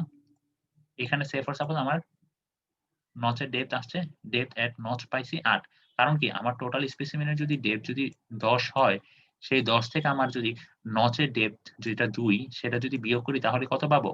ডেপথ এট নচ সেটা 8, তাই না? এখন জি স্যার। সেই ডেপথ এট নচ সেই ভ্যালুটা কত পাইছি? 8। এখন স্পেসিমেনের ওয়েডথ যদি 10 হয়, সেই 10 দিয়ে গুণ করলে কি cross sectional area, that means আমার 80 হচ্ছে 80 মিলিমিটার স্কয়ার হচ্ছে স্পেসিমেনের এরিয়া, ক্রস সেকশনাল এরিয়া। বোঝা যায়? স্যার হ্যাঁ, বলেন। স্যার আমাদের ক্লাসরুমে যে ডেটা দেওয়া হয়েছে তাতে হচ্ছে গিয়ে স্পেসিমেন ডেপথ তারপরে উইথ এগুলো হচ্ছে 9 আমি আপনাদের ওটাও বুঝাবো। আমি আপনাদের এখানের সূত্রগুলো দেখে নিই, দেন তারপর আমি আপনাদের গুগল ক্লাসরুমে চলে মানে যাবো। স্যার ডেপথ অফ নচের কথাই বলতেছিলাম আর কি। ওখানে 2 আর 8 দেয়া, কিন্তু হচ্ছে কি আপনার ডেপথটা তো 10 না, 9 পয়েন্ট সামথিং। আচ্ছা, 9 পয়েন্ট সামথিং আমরা মাত্র কি দেখলাম? আমরা মাত্র এই যে আমাদের ল্যাবে যে টেস্টটা কন্ডাক্ট করা হয়েছে, দেখেন ভ্যালুগুলা কিরকম আসছে। এক্স্যাক্টলি 10 আসছে ডেট, দেখেন। না স্যার এক্স্যাক্টলি 10 আসেনি। রাউন্ড এক্স্যাক্টলি 10 ফিগার আসছে। করে নিব না স্যার?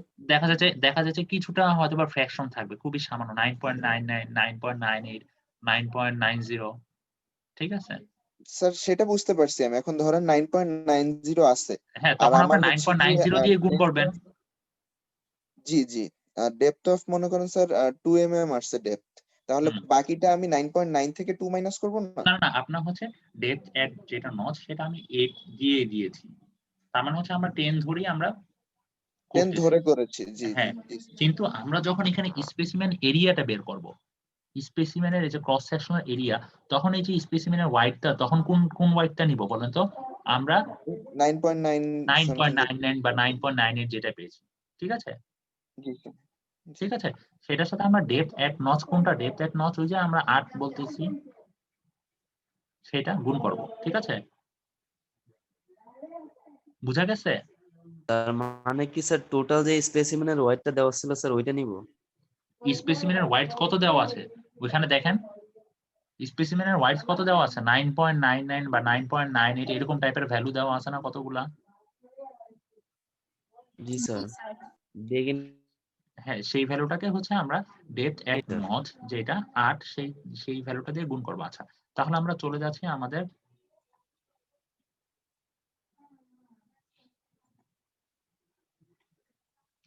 যেই গুগল ক্লাসরুম আছে, আমরা গুগল ক্লাসরুমে চলে যাই। গুগল ক্লাসরুমে যদি যাই,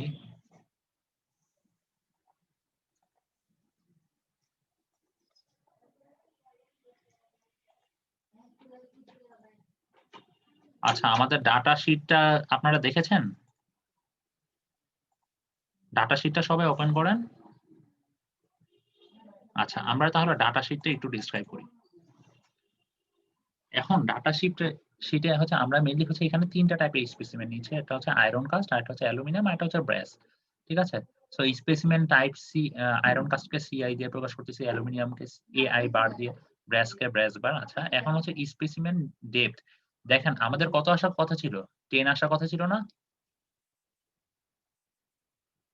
জি স্যার। আচ্ছা, এখানে যখন আমরা ভ্যালুগুলো নিচ্ছি তখন দেখা যাচ্ছে কিছুটা ফ্র্যাকশন আছে। আর স্পেসিমেন ওয়াইডথ কত ছিল? 10 না? জি স্যার। আচ্ছা, সেই ভ্যালুগুলো আমরা যখন স্লাইড ক্যালিপারসে নিচ্ছি কিছুটা ফ্র্যাকশন আসতেছে। আর আমরা কি বলেছিলাম? আমরা যদি 10 নেই, আমাদের যদি স্পেসিমেনের যে ইয়াটা থাকবে, থিকনেস থাকবে সেটার কত তাহলে নচের ডেপথ কতটুকু আসবে? t/5, দ্যাট মিন্স t যদি আমার 10 আসে তাহলে কত আসবে? আমাদের এখানে 10 এর জন্য আমাদের ডেপথ অফ নচ কত আসবে? 2, তাই না? তার মানে প্রত্যেকটা 2 এর মান আমি লিখে দিয়েছি আপনাদের। এরপরে হচ্ছে ডেপথ এট স্যার নচ। আমাদের কি যেকোনো একটা টাইপই করতে দেওয়া হবে? হ্যাঁ, আপনাদের দিয়ে দেওয়া হবে ভ্যালুগুলো।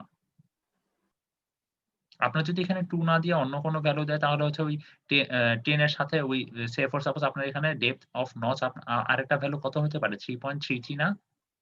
যদি 3.33 হয় তাহলে কি 10 - 3.33 তাহলে কি 7.67 এরকম আসবে? সরি 6.67। বোঝা যাচ্ছে বিষয়গুলা? জি স্যার, যখন আমি 10/3 করব তখন আর কি। হ্যাঁ, তখন।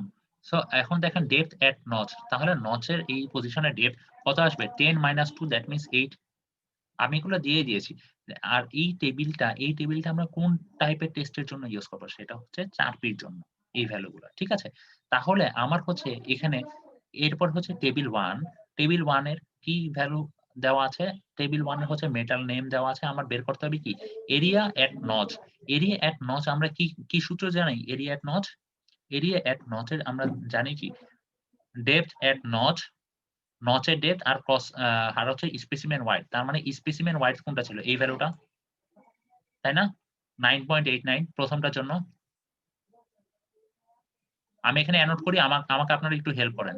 দ্যাট মিন্স কি আমার এই specimen wide say for suppose প্রথমটার জন্য এই আয়রন কাস্ট প্রথমটার জন্য, তার মানে কি আমি কোন ভ্যালুটা নিব? 9.89, 9.89 সেটার সাথে আমি গুণ করব কত? Depth at notch depth at notch 8। তাহলে এই দুইটা গুণ করে গুণফল যেটা পাবো সেটা কোথায় বসাবো? এখানে। বুঝা গেছে? জি স্যার। একইভাবে এই সেম ভ্যালুটা আমরা এখানেও বসাবো। কারণ কি? কারণ হচ্ছে এটাও আয়রন কাস্ট, এটাও আয়রন কাস্ট। এই যে আয়রন কাস্টের জন্য আমাদের দেওয়া আছে কত কত ভ্যালু। ঠিক আছে? ঠিক আছে? জি স্যার। জি স্যার। আচ্ছা, এরপরে আসতেছে কি? এরপরে আমাদের এই ডাটা শিটে চলে আসতেছে অ্যালুমিনিয়াম। তার মানে অ্যালুমিনিয়ামের জন্য চলে যাই আমরা অ্যালুমিনিয়ামে। অ্যালুমিনিয়ামে স্পেসিমেন ওয়াইড কত দেওয়া আছে? আমাদের সূত্রে কি ছিল? স্পেসিমেন ওয়াইডের সাথে ডেপথ এট নচ না? জি স্যার। তার মানে জি স্যার। স্পেসিমেন ওয়াইড এর ভ্যালুটা 9.96, সেটার সাথে আমাদের ডেপথ এট নচ কত? 8। সেই 8টা যদি আমরা গুণ করি তাহলে কোথায় বসাবো? অ্যালুমিনিয়ামের এখানে। অ্যালুমিনিয়ামের এখানে 2টা বসাবো। একইভাবে ব্রেস পারবো? জি স্যার। জি স্যার। তার মানে এই কলাম নিয়ে কারো কোনো সমস্যা আছে? না স্যার। আচ্ছা, তাহলে এই কলামের আমাদের অংশটুকু আমরা বুঝতে পেরেছি। এখন আমাদের HRB এর ভ্যালুটা দিয়ে দেওয়া হবে। HRB বলতে আমরা কি বুঝি বলেন তো? Rockwell B scale. হ্যাঁ, রকওয়েল হার্ডনেস বি স্কেলে। ঠিক আছে? সো এখন HRB এর ভ্যালুটাও দিয়ে দেওয়া আছে। আর এই ভ্যালুটা, এই অ্যাবজর্বড এনার্জি ই এর ভ্যালুটা, এটা আমরা কিভাবে পাচ্ছি? ওই যে মেশিনটা যেটা, সেই মেশিনের রিডিং থেকে কিন্তু আমরা অ্যাবজর্বড এনার্জি ভ্যালুটা পাচ্ছি। স্যার এক্সটা এখানে যেন কি বলছিলেন? আচ্ছা, এক্সটা কি বোঝাচ্ছে সেটা আমি দেখাচ্ছি। রোল।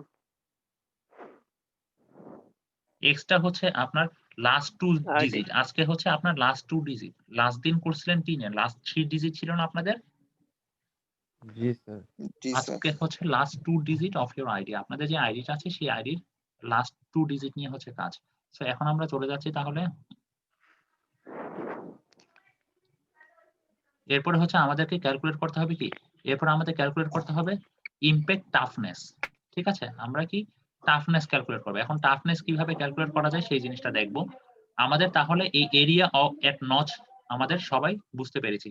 HRB এর ভ্যালু দেওয়া থাকবে, অ্যাবজর্বড এনার্জি এর ভ্যালুও দেওয়া থাকবে। আপনি 20 এর সাথে আপনার যে আইডির যে লাস্ট 2টা ডিজিট আছে সেটাকে 10 দিয়ে ভাগ করে যে ভ্যালুটা পাবেন সেই ভ্যালুটাকে 20 এর সাথে যোগ করে যে ভ্যালু পাবেন সেটা এখানে বসাবেন। এই প্রত্যেকটা ইউনিট কি? জুলে। একইভাবে HRB কোনো ইউনিট নাই। HRB এর ভ্যালুগুলো ঠিক সেম ভাবে এখানে বসাতে পারবেন না? জি স্যার। দ্যাট মিন্স কারো রোল যদি মানে 0 1 আসে তাহলে কি আসবে এখানে? HRB এর প্রথম ভ্যালুটা আয়রন কাস্টের জন্য 55 plus 1 divided by 10, that means 55.1। বুঝা গেছে? জি স্যার। আচ্ছা, এখন হচ্ছে আমরা ইমপ্যাক্ট টাফনেস। ইমপ্যাক্ট টাফনেস বের করার জন্য আমরা চলে যাচ্ছি আমাদের সেই স্লাইডে। সরি, আমাদের ল্যাব ম্যানুয়ালে চলে যাই আমরা। ল্যাব ম্যানুয়ালে এই যে অ্যাবজর্বড এনার্জি ই, অ্যাবজর্বড এনার্জি এর ভ্যালু আমাদের কিন্তু দেওয়াই ছিল, তাই না? ই এর ভ্যালু। এখন হচ্ছে আমাকে বের করতে হবে এই ইমপ্যাক্ট টাফনেস। ঠিক আছে? ইমপ্যাক্ট টাফনেস হচ্ছে ইউ। সেটা কিভাবে বের করা যায়? সেটা হচ্ছে এই অ্যাবজর্বড এনার্জি ই এর যে ভ্যালুটা সেটাকে আমরা ক্রস সেকশনাল যে এরিয়া পাইছিলাম নচের এরিয়াতে, সেই ক্রস সেকশনাল এরিয়া দিয়ে ভাগ করলে আমরা আমরা হচ্ছে ইমপ্যাক্ট টাফনেস পেয়ে যাবো। That means E divided by A. ঠিক আছে? আমরা চলে যাচ্ছি আমাদের ডাটা শিটে। দ্যাট মিন্স আমাদের এই যে ই এর যে ভ্যালুটা পাবো এখানে, সেটাকে আমি যদি ভাগ করি এই এরিয়া অফ নচ দিয়ে তাহলে কি পেয়ে যাব? ইমপ্যাক্ট টাফনেস এর ভ্যালুটা পেয়ে যাব।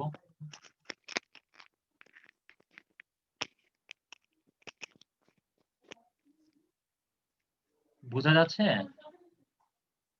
জি স্যার। জি স্যার। আচ্ছা, তাহলে বাকি সেম প্রত্যেকটার জন্য সবগুলা পারবেন। এই যে এখানে যে ভ্যালুটা পাবেন সেটা আমরা হচ্ছে এই যে টাফনেস এর বিষয়টা আরেকবার একটু স্যার বলেন। আচ্ছা ইম্প্যাক্ট টাফনেস কিভাবে বের করবো? আমরা অ্যাবজর্ব এনার্জি ই এর মান জানি, দ্যাট জি মিনস স্যার। ই জানি। সো আমি ই কে ভাগ করব কত দিয়ে? এই নট এরিয়া এট দিয়ে। নচ কে আমি সে ফর সাপোজ এ দিয়ে ডিনোট করলাম, দ্যাট মিনস ই কে আমি এ এর ভ্যালু দিয়ে যদি ভাগ করি তাহলে আমার ইম্প্যাক্ট টাফনেস পেয়ে যাব।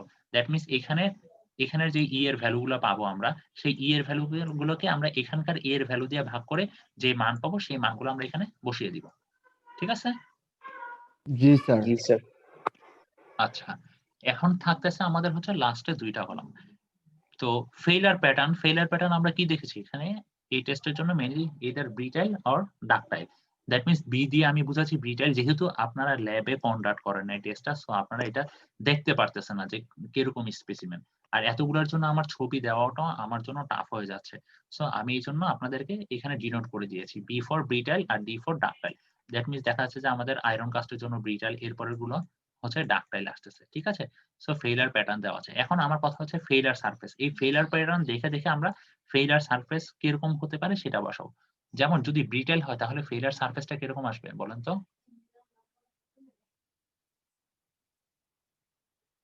স্যার স্মুথ আসবে। দ্যাট মিনস শাইনি আসবে। ঠিক আছে? আর যদি আমার ডাকটাইল আসে তাহলে আমার ফেইলার সারফেস কিরকম আসবে? রাফ। ফেইলার সারফেসটা আসবে আমার হচ্ছে ডাল, তাই না? ঠিক আছে? সো এই জিনিসগুলা এইটার উপর বেসিস করে ফেইলার সারফেসটা কিরকম আসবে সেই জিনিসটা আপনারা এখানে লিখে ফেলবেন। একইভাবে আমরা চলে যাচ্ছি, এটার অ্যানোটেশনটা খুব বাজে। একইভাবে আমরা এখন আমাদের নেক্সট যে টেবিলটা আমরা ইজোটের জন্য করব সেটাতে আমরা চলে যাই। আচ্ছা, ইজোটের জন্য সেম প্রসিডিউর। ঠিক আছে? দেখেন আমরা হচ্ছে এক একজন হচ্ছে আমরা 6টা করে আয়রন কাস্ট নিছি এখানে।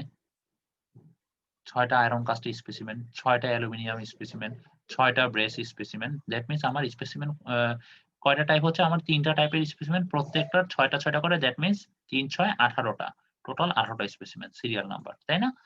এরপরে আসতেছে স্পেসিমেনের ওয়াইড। আমরা যদি এই ওয়াইডটার সাথে এই ডেপথ এট নচ গুণ করি তাহলে কি এরিয়া পেয়ে যাবো না? নচের এরিয়াটা, নচ এরিয়া এট নচ। বুঝতে পারতেছি? জি স্যার। দ্যাট মিনস জি আমরা স্যার। এটার সাথে গুণ করব কোন ভ্যালুটা?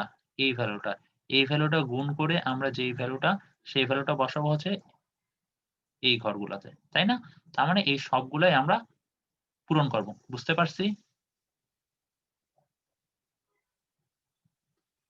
জি স্যার। জি স্যার। একইভাবে এইচআরপি এর যে ভ্যালুটা, এইচআরপি এর ভ্যালুগুলো সেম আপনাদের দেওয়াই আছে 60 প্লাস আপনাদের যে আইডির লাস্ট 2টা ডিজিট থাকবে সেই 2টা ডিজিটকে 10 দিয়ে ভাগ করে যেই ভ্যালুটা আসবে সেটা যোগ করে যোগফলটা এখানে এইচআরপি এর ভ্যালু। একইভাবে অ্যাবজর্ব এনার্জি ই, এই ই এর ভ্যালুটা আমরা কোথা থেকে পাচ্ছি? আমরা যখন ল্যাবে কন্ডাক্ট করতাম তখন আমাদেরকে ই এর ভ্যালুটা মেশিনই দিয়ে দিত। এই যে আমরা যে digital pendulum impact testing machine use করতেছি সেই মেশিনটাই আমাকে এই ভ্যালুটা দিয়ে দিত। তো এই ভ্যালুগুলো আমরা এইভাবে লিখে ফেলবো আমাদের রোল নাম্বার আইডি অনুযায়ী। এরপরে হচ্ছে ইমপ্যাক্ট টাফনেস। ইমপ্যাক্ট টাফনেস এর আমরা সূত্র কি জানি?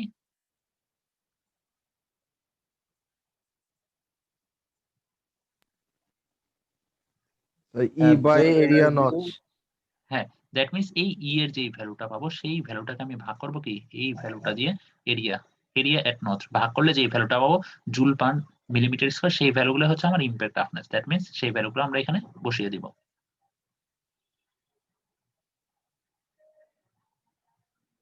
বুঝতে পারছি ইমপ্যাক্ট টাফনেস কিভাবে বের করতেছি? জি স্যার। জি স্যার। আচ্ছা, এরপরে হচ্ছে ফেইলার সারফেস। এখন ফেইলার সারফেস এই যে আমরা বলতেছি কি ব্রিটাইলের জন্য কিরকম হয় সারফেসটা? ফেইলার সারফেস এই ছকটা পূরণ করবো আমরা মেইনলি এখানে ব্রিটাইল না ডাকটাইল সেটা দেখে দেখে। দ্যাট মিনস ব্রিটাইলের জন্য শাইনি, ডাকটাইলের জন্য দেখা যাবে যে কি আমার কি ডাল। দ্যাট মিনস কি সেটা হচ্ছে মানে স্মুথি হবে না, সেটা দেখা যাবে যে ফাইব্রাস থাকবে অনেকটা। সো এইটা দেখে দেখে দ্যাট মিনস আমার ফেইলার প্যাটার্নটা দেখে দেখে আমরা হচ্ছে মেইনলি ফেইলার সারফেসটা কিরকম সেটা লিখে ফেলবো। স্যার দ্যাট মিন্স সারফেসের ওইখানে শুধু আমি ডাল আর শাইনি এই কথাটা শুধু হ্যাঁ, লিখতে। শুধু এই কথাটুকু লিখলেই হবে। স্যার সারফেস দেখে ফেলিয়ার প্যাটার্ন লেখা উচিত ছিল না? আপনারা হচ্ছে ফেইলার প্যাটার্ন জিনিস দুইটা আসলে দুইটাই একই জিনিস, ঠিক আছে? আপনি যখন ল্যাবে যখন টেস্টটা কন্ডাক্ট করবেন, তো সারফেস দেখে দেখে আপনি মেইনলি ফেইলার প্যাটার্নটা জাস্টিফাই করতে পারেন। বাট এখন সমস্যা হচ্ছে কি, এই টেস্টটা তো আমরা ল্যাবে কন্ডাক্ট করতে পারতেছি না। এইজন্য আমি আপনাদেরকে ফেইলার প্যাটার্নটা দিয়ে দিচ্ছি, আপনারা সারফেসটা লিখে ফেলবেন। বুঝতে পেরেছি? আমি যদি এখানে 18টা মানে 18টা জন্য যদি 18 রকমের ছবি দেই, জিনিসটাও কিন্তু আপনাদের জন্য কিন্তু খুব কষ্ট হয়ে যাবে প্রত্যেকটা দেখে দেখে জাস্টিফাই করা। এইজন্য আমি আপনাদের সুবিধার জন্যই ফেইলার প্যাটার্নটা দিয়ে দিয়েছি। ঠিক আছে? জি স্যার।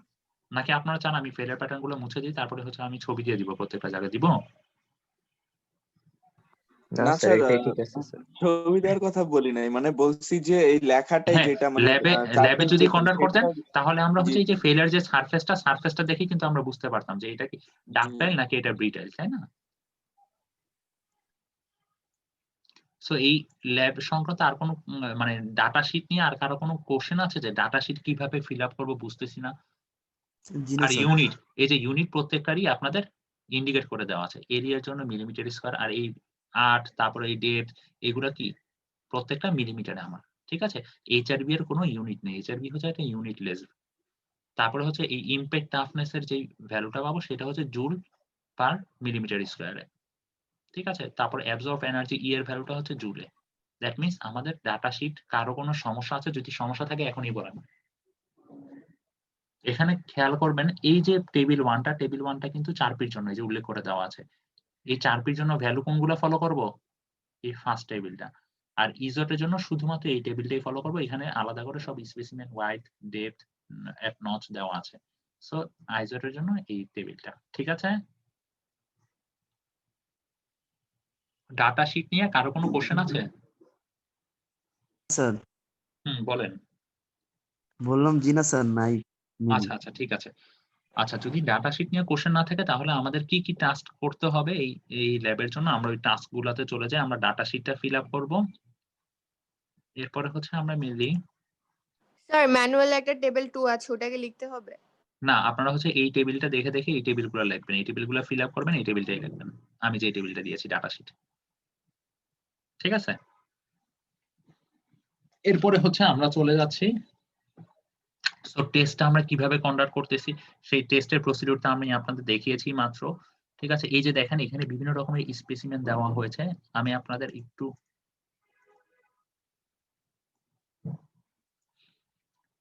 এইগুলো হচ্ছে টেস্ট করার পূর্বে, এগুলো হচ্ছে টেস্ট করার পরে। ঠিক আছে? এটা হচ্ছে বিফোর, এটা হচ্ছে আফটার। ঠিক আছে? এই এই স্পেসিমেনটা এখানে কি ডাকটাইল না ব্রিটাইল, কোনটা হয়েছে? ডাক্তার এটা হচ্ছে ডাকটাইল। একইভাবে এটা বিটেল আচ্ছা, এটা হচ্ছে ব্রিটাইল না। দেখেন জিনিসটা এটা কি পুরো ডাকটাইলই। স্মুথ। হ্যাঁ, ডাকটাইল। কারণ কি এখানে কি জিগজ্যাগ আকারে ভাঙছে না জিনিসটা? ডাকটাইল বুঝতে পারছেন কেন? দেখেন জিনিসটা কিন্তু পুরোপুরি স্মুথলি আমার ফ্র্যাকচার হয় নাই। দেখেন কিছু অংশ এদিক থেকে কম গেছে, কিছু অংশ আবার উপরের দিকে, মানে কিছু অংশ আবার বেশি এদিক দিয়ে, আবার কিছু অংশ এই সাইড দিয়ে একটু কম, তাই না? জিনিসটা কি পুরোপুরি স্মুথ ফ্র্যাকচার হয়েছে, পুরোপুরি স্ট্রেট? দেখেন এই জায়গাগুলো কি অলমোস্ট স্ট্রেট, তাই না? দ্যাট মিন্স কি এটা কি ডাকটাইল, এটা কি আসতেছে ব্রিটাইল। এরপরেরটা এটা কি? ডাকটাইল। এটা ডাকটাইল, তাই না? একইভাবে এই চিত্রের জন্য দেখেন এখানে 1টা 2টা 3টা 4টা, এই 4টা স্পেসিমেন বিফোর, এই 4টা স্পেসিমেন আমাদের ইমপ্যাক্ট টেস্টের পরে। এটা কি প্রথমটা? বিটেল। ব্রিটাইল। এরপরেরটা ডাকটাইল। ডাকটাইল। এরপরেরটা ব্রিটেল। বিটেল। ব্রিটাইল। এরপরেরটা ডাকটাইল। ডাকটাইল। দ্যাট মিন্স আমরা এই যে সারফেস গুলো আছে সেই সারফেস গুলো কিরকম সেটা দেখে কিন্তু আমরা খুব ইজিলি বুঝতেছি। এখানে দেখছেন ব্রিটাইলে কিন্তু জিনিসটা অনেকটা স্মুথ, দ্যাট মিন্স আমার প্রায় স্ট্রেট হচ্ছে। বা ডাকটাইলের জন্য দেখা যাচ্ছে যে এইটার এই পোর্শন কিছুটা আবার ভিতরের দিকে চলে গেছে, আবার উপরের দিকে উঠতেছে। দ্যাট মিন্স কি পুরোপুরি কি একটা স্মুথ ফ্র্যাকচার হয়েছে, স্মুথ ফ্র্যাকচার হয়নি। ঠিক আছে? সো আমরা ব্রিটাইল কোনটা ডাকটাইল কোনটা সহজেই চিনতে পারতেছি।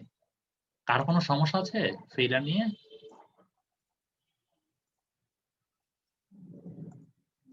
কারো কোনো সমস্যা আছে? মনে হয় না স্যার। আচ্ছা ঠিক আছে, যদি সমস্যা না থাকে এখন হচ্ছে আমরা গ্রাফে চলে আসতেছি। আমাদের এই ল্যাবের জন্য আমরা মেইনলি দুইটা গ্রাফ আঁকবো। কেন দুইটা গ্রাফ? আমরা মেইনলি দুইটার জন্য ইমপ্যাক্ট টেস্ট করছিলাম। এটা হচ্ছে 4P মেথড আর একটা হচ্ছে কি ইজোট, তাই না? দ্যাট মিন্স আমাদের এই গ্রাফ নাম্বার 1 আর গ্রাফ নাম্বার 2 এই দুইটা আঁকতে হবে। প্রথম গ্রাফটা যেটা সেটা হচ্ছে আমাদের 4P impact strength versus HRV value. আর দ্বিতীয়টা হচ্ছে এই যে দ্বিতীয় যে টেবিলটা ছিল Izod impact strength versus HRV value. Izod impact strength value কোনগুলা মনে পড়ে? কিভাবে বের করতেছেন মনে পড়ে? জি স্যার। কোন ভ্যালুটা বলেন তো? 4P ইমপ্যাক্ট স্ট্রেংথ ভ্যালু কোনটা? স্যার টাফনেস এর যে ভ্যালুটা আসছে ওইটা না স্যার? হ্যাঁ, ই কে এ দিয়ে ভাগ করার পর যে ভ্যালুটা পাচ্ছি সেটা। ঠিক আছে? দ্যাট মিন্স আমরা এই সাইডে 4P ইমপ্যাক্ট স্ট্রেংথ এর ভ্যালুগুলা বসালাম আর এই সাইডে হচ্ছে HRV এর ভ্যালু বসালাম প্রথম গ্রাফের জন্য। ঠিক আছে? বসালে সে ফর সাপোজ আমাদের আয়রন কাস্ট আয়রনের জন্য দেখা যাচ্ছে যে আমরা এই পয়েন্টগুলোতে ভ্যালু পাইলাম। দ্যাট মিন্স এই জিনিসগুলোকে কাছাকাছি দিয়ে একটা সার্কেল ড্র করবেন। সার্কেল না হলেও চলবে, এরকম ভাবে একটা ড্র করবেন, ড্র করে এখানে লিখে দিবেন এটা হচ্ছে কাস্ট আয়রন। দ্যাট মিন্স কি? সো কাস্ট আয়রনের দেখা যাচ্ছে যে তাহলে এই ইমপ্যাক্ট যে স্ট্রেংথ থাকবে সেটা অলমোস্ট প্রায় এই রিজিয়নের মধ্যে আমরা বলতে পারতেছি। একইভাবে ব্রেসের জন্য দেখবেন হচ্ছে এখানে এখানে এখানে, তার মানে বলা যায় কি ব্রেসের জন্য ইমপ্যাক্ট স্ট্রেংথটা বেশি না? এটা যদি কাস্ট আয়রনের হয় আর এটা যদি ব্রেসের হয় তাহলে কি ব্রেস বারের কি ইমপ্যাক্ট স্ট্রেংথটা বেশি বলা যায় জি স্যার। এখান থেকে? দ্যাট মিন্স এইভাবে গ্রাফগুলো ড্র করবেন, গ্রাফগুলো ড্র করে করে আপনারা ডিসকাশন পার্ট এইভাবে লিখবেন। একইভাবে আমরা যদি আবার এই ইজোট ইমপ্যাক্ট স্ট্রেংথ ভার্সেস HRV এর ভ্যালু নেই, সে ফর সাপোজ এটা হচ্ছে ইজোটের ইমপ্যাক্ট স্ট্রেংথ ভ্যালু আর এদিকে হচ্ছে HRV এর ভ্যালু। সে ফর সাপোজ আমার কাস্ট আয়রনের ভ্যালু আসতেছে 6টার জন্য এরকম। একইভাবে এখানে হচ্ছে অ্যালুমিনিয়ামের জন্য পাইছি এরকম, আর কাস্ট আয়রনের জন্য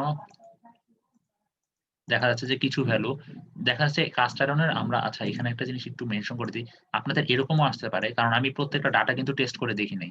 ঠিক আছে, এরকমও আসতে পারে সে ফর সাপোজ 3টার জন্য পাইছেন এরকম। ঠিক আছে, কাস্ট আয়রন, এটা হচ্ছে cast iron say for suppose. আর বাকি কয়টা রয়েছে, বাকি যে 6টা, বাকি 6টার জন্য ভ্যালু পাচ্ছেন এইখানে। ঠিক আছে, তাহলে দুইটাকে আলাদা আলাদা করে ইন্ডিকেট করে বলবেন যে এটাও কাস্ট আয়রন এটাও কাস্ট আয়রন। কিন্তু এখানে তাহলে বোঝা যাচ্ছে কি এখানে অবশ্যই একটা কোনো এক্সটার্নাল কোনো একটা মানে ইফেক্ট রয়েছে। সেই ইফেক্টটা কি বলতে পারি আমরা?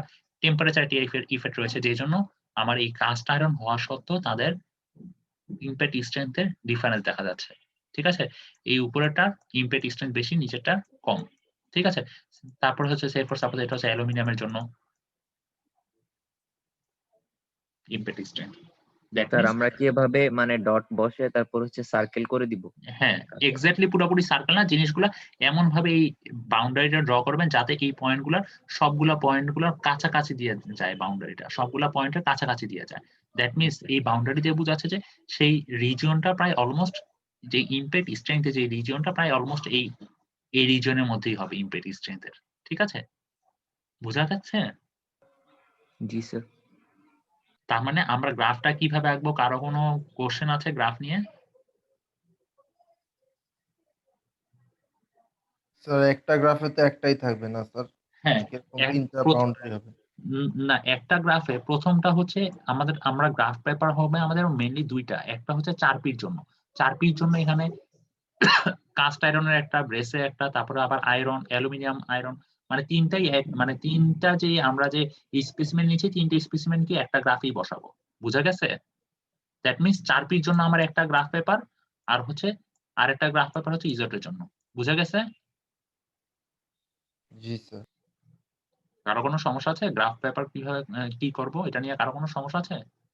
আর এই টেবিলে আপনাদের এই টেবিলগুলো ফলো করা লাগবে না, কারণ আমি আপনাদের টেবিল দিয়ে দিয়েছি ডাটা টেবিল, সেই ডাটা টেবিলটা ফিল আপ করে দিলেই হয়ে যাবে। আরেকটা বিষয় হচ্ছে আপনারা যে জিনিসটা খুব ভুল করতেছেন সেটা হচ্ছে আপনারা ডিসকাশন পার্ট। ডিসকাশন পার্ট নিয়ে আমি আপনাদের মানে খাতা দেখে খুব কষ্ট পাইছি। ডিসকাশন বলতে আসলে আমরা কি বুঝি? ডিসকাশন পার্টে আমাদেরকে লিখতে হবে আমাদের যে টেস্টের যে ফাইন্ডিংস, দ্যাট মিনস আমাদের টেস্টের যে রেজাল্টটা পেয়েছি সেই রেজাল্টটা কি ভ্যালু আসছে, রেজাল্টটা মানে কেন ভ্যালুটা এরকম আসছে, থিওরিটিক্যালি কেন এরকম আসে নাই। যেমন আপনারা একটু আগে বলতেছিলেন স্ট্রেস স্ট্রেন আর ক্রাফটটা এরকম হওয়া উচিত ছিল, বাট আমাদের যে মানে প্র্যাকটিক্যাল যে রেজাল্টটা সেটা এরকম আসে নাই, আমাদেরটা কিছুটা ডিফারেন্ট আসছে। সো এই যে ডিফারেন্স গুলা, তারপর কেন এরকম ডিফারেন্স হইতে পারে সেই ইম্প্যাক্ট গুলো এখানে তুলে ধরবেন। আমাদের ডিসকাশন পার্টে মেইনলি রেজাল্ট সম্পর্কে আমাদের আলোচনা হবে। আমাদের রেজাল্টটা এরকম আসছে, রেজাল্টটা কেন এরকম আসছে, কেন আমাদের থিওরিটিক্যালের সাথে পুরোপুরি ম্যাচ করতেছে না, কি ফ্যাক্টর কাজ করতে পারে এই ক্ষেত্রে। সো আমাদের ডিসকাশন পার্টটা মেইনলি রেজাল্ট বেসড হবে। বুঝা গেছে ডিসকাশন কি লিখবো? ডিসকাশনে কখনোই লিখবেন না যে এই টেস্টটা মেইনলি হচ্ছে আমরা ইম্প্যাক্ট স্ট্রেংথ বের করার জন্য মেইনলি টেস্টটা কন্ডাক্ট করছি, টাফনেস বের করার জন্য। এই সমস্ত জিনিস লিখবেন না। এগুলো হচ্ছে অবজেক্টিভের মধ্যে পড়ে যায়, এগুলো ডিসকাশন না। বুঝা গেছে সবার? স্যার হ্যাঁ বলেন। স্যার আমাদের যে ডাটা শিটটা প্রোভাইড করা হয়েছে ওটা তো আমরা কি রেজাল্টে দিব নাকি না ওটা ডাটা টেবিলে দিব? ওইটা হচ্ছে আপনাদের ডাটা, ওইটা হচ্ছে রেজাল্ট সেকশনে দিতে পারেন, ঠিক আছে, সমস্যা নেই। রেজাল্ট সেকশনে আপনাদের এই ডাটা শিটটা ফিল আপ করবেন, এরপরে হচ্ছে ডাটা শিটটা ফিল আপ করে যেটা করবেন এরপরে হচ্ছে গ্রাফগুলো ড্র করবেন, আর এরপরে হচ্ছে ডিসকাশন পার্টটা থাকবে। আর ডিসকাশনের পরে আপনাদের যে কোশ্চেন অ্যান্সার গুলো আছে সেই কোশ্চেন অ্যান্সার গুলো দিবেন, ঠিক আছে? স্যাম্পল ক্যালকুলেশন নাই স্যার কোনো? অবশ্যই স্যাম্পল ক্যালকুলেশন দেখা যাবে। স্যার তাহলে ডাটা টেবিলে কি লিখবো স্যার? ডাটা টেবিলে আপনাদের যে টেবিলগুলো দেওয়া হয়েছে এই টেবিলগুলোই ফিল আপ করে লিখবেন। স্যার সবগুলা কি স্যাম্পল দেখাবো ক্যালকুলেশন? না, যে কোনো একটা স্যাম্পল ক্যালকুলেশন দেখালেই হবে। স্যার ডাটা টেবিলে যদি আমি টেবিলগুলো লিখে ফেলি তাইলে তো শুধু রেজাল্টে আমি একটা লাইন লিখলেই হচ্ছে, মানে রেজাল্ট যেটা বের হচ্ছে বা ওই লাইনগুলা। হ্যাঁ, আপনার ডাটা টেবিলে আপনি এক কাজ করতে পারেন, ডাটা টেবিল ওটা প্রিন্ট করেও ফিল আপ করে দিতে পারেন, আর যদি চান যে হাতে লিখবেন হাতেও করতে পারেন, it's up to you. Data টেবিলটা বুঝলাম না স্যার, ডাটাতে যদি করি আবার এটা কি রেজাল্টও বসাবো আবার? না, ওটা আবার আলাদা করে রেজাল্টে বসানোর কিছু নাই। স্যার সবাই বলতেছে স্যার ডাটা টেবিলটা আমরা করলাম, করে স্যার সব বের করলাম, তারপর স্যার রেজাল্টে জাস্ট স্যার অ্যানসারটা লিখে দিলাম। ডাটা টেবিল যে বের করলেন, ডাটা টেবিলের সবগুলো মান বসাবেন, এরপরে যে কাজটা করবেন এরপরে গ্রাফটা আঁকবেন। গ্রাফটা আঁকার পরে আপনারা ডিসকাশন পার্টে কি লিখতে পারেন? ডিসকাশন পার্টে লিখতে পারেন যেমন হচ্ছে সে ফর সাপোজ এখানে আমি একটা জিনিস ডিসকাস করলাম যে যদি আমরা হচ্ছে ইজোটের জন্য দেখা যাবে যে আমার আয়রন কাস্টের তিনটার ভ্যালু মানে একটু বেশি ইম্প্যাক্ট স্ট্রেংথ বেশি, তিনটা আয়রন কাস্টের জন্য দেখা যাচ্ছে ইম্প্যাক্ট স্ট্রেংথ কম। তার মানে বলা হচ্ছে কি, তার মানে এখানে একটা টেম্পারেচার ইফেক্ট থাকতে পারে, এই জন্য এরকম হয়েছে। যদিও সবগুলারই কম আসা উচিত ছিল, বাট কম আসেনি, কারণ হচ্ছে এখানে একটা ইম্প্যাক্ট স্ট্রেংথ বেশি আসার পিছনে মেইন রিজন হচ্ছে টেম্পারেচার। তারপরে এইটার জন্য বলা যায় সে ফর সাপোজ চারপি দেখা যাচ্ছে যে কাস্ট আয়রনের ইম্প্যাক্ট স্ট্রেংথ কম, এই টেস্টের জন্য ব্রেসের ইম্প্যাক্ট স্ট্রেংথ বেশি। সো এই যে আপনাদের ডিসকাশন পার্টগুলো কিন্তু গ্রাফ দেখে দেখেই বলে দিবেন। বলেন স্যার আমরা রেজাল্টে স্যার কি মানে এটা কি টেবিল রাখবো, মানে যে ছকটা রাখবো নাকি স্যার এক লাইনে একটা রেজাল্ট লিখবো? আচ্ছা, আপনাদের এখানে এটার জন্য আলাদা করে কোনো রেজাল্ট সেকশন নাই কিন্তু।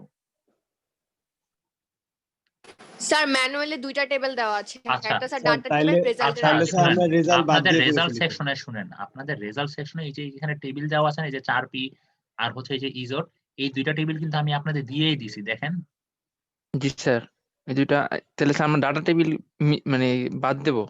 আমি যে ডাটা টেবিলটা দিয়ে দিছি সেই ডাটা টেবিলটা ফিল আপ করলে আপনাদের রেজাল্ট সেকশনও চলে যাবে, আপনাদের ডাটা টেবিলের সেকশনও একই সাথে কভার হয়ে যাবে।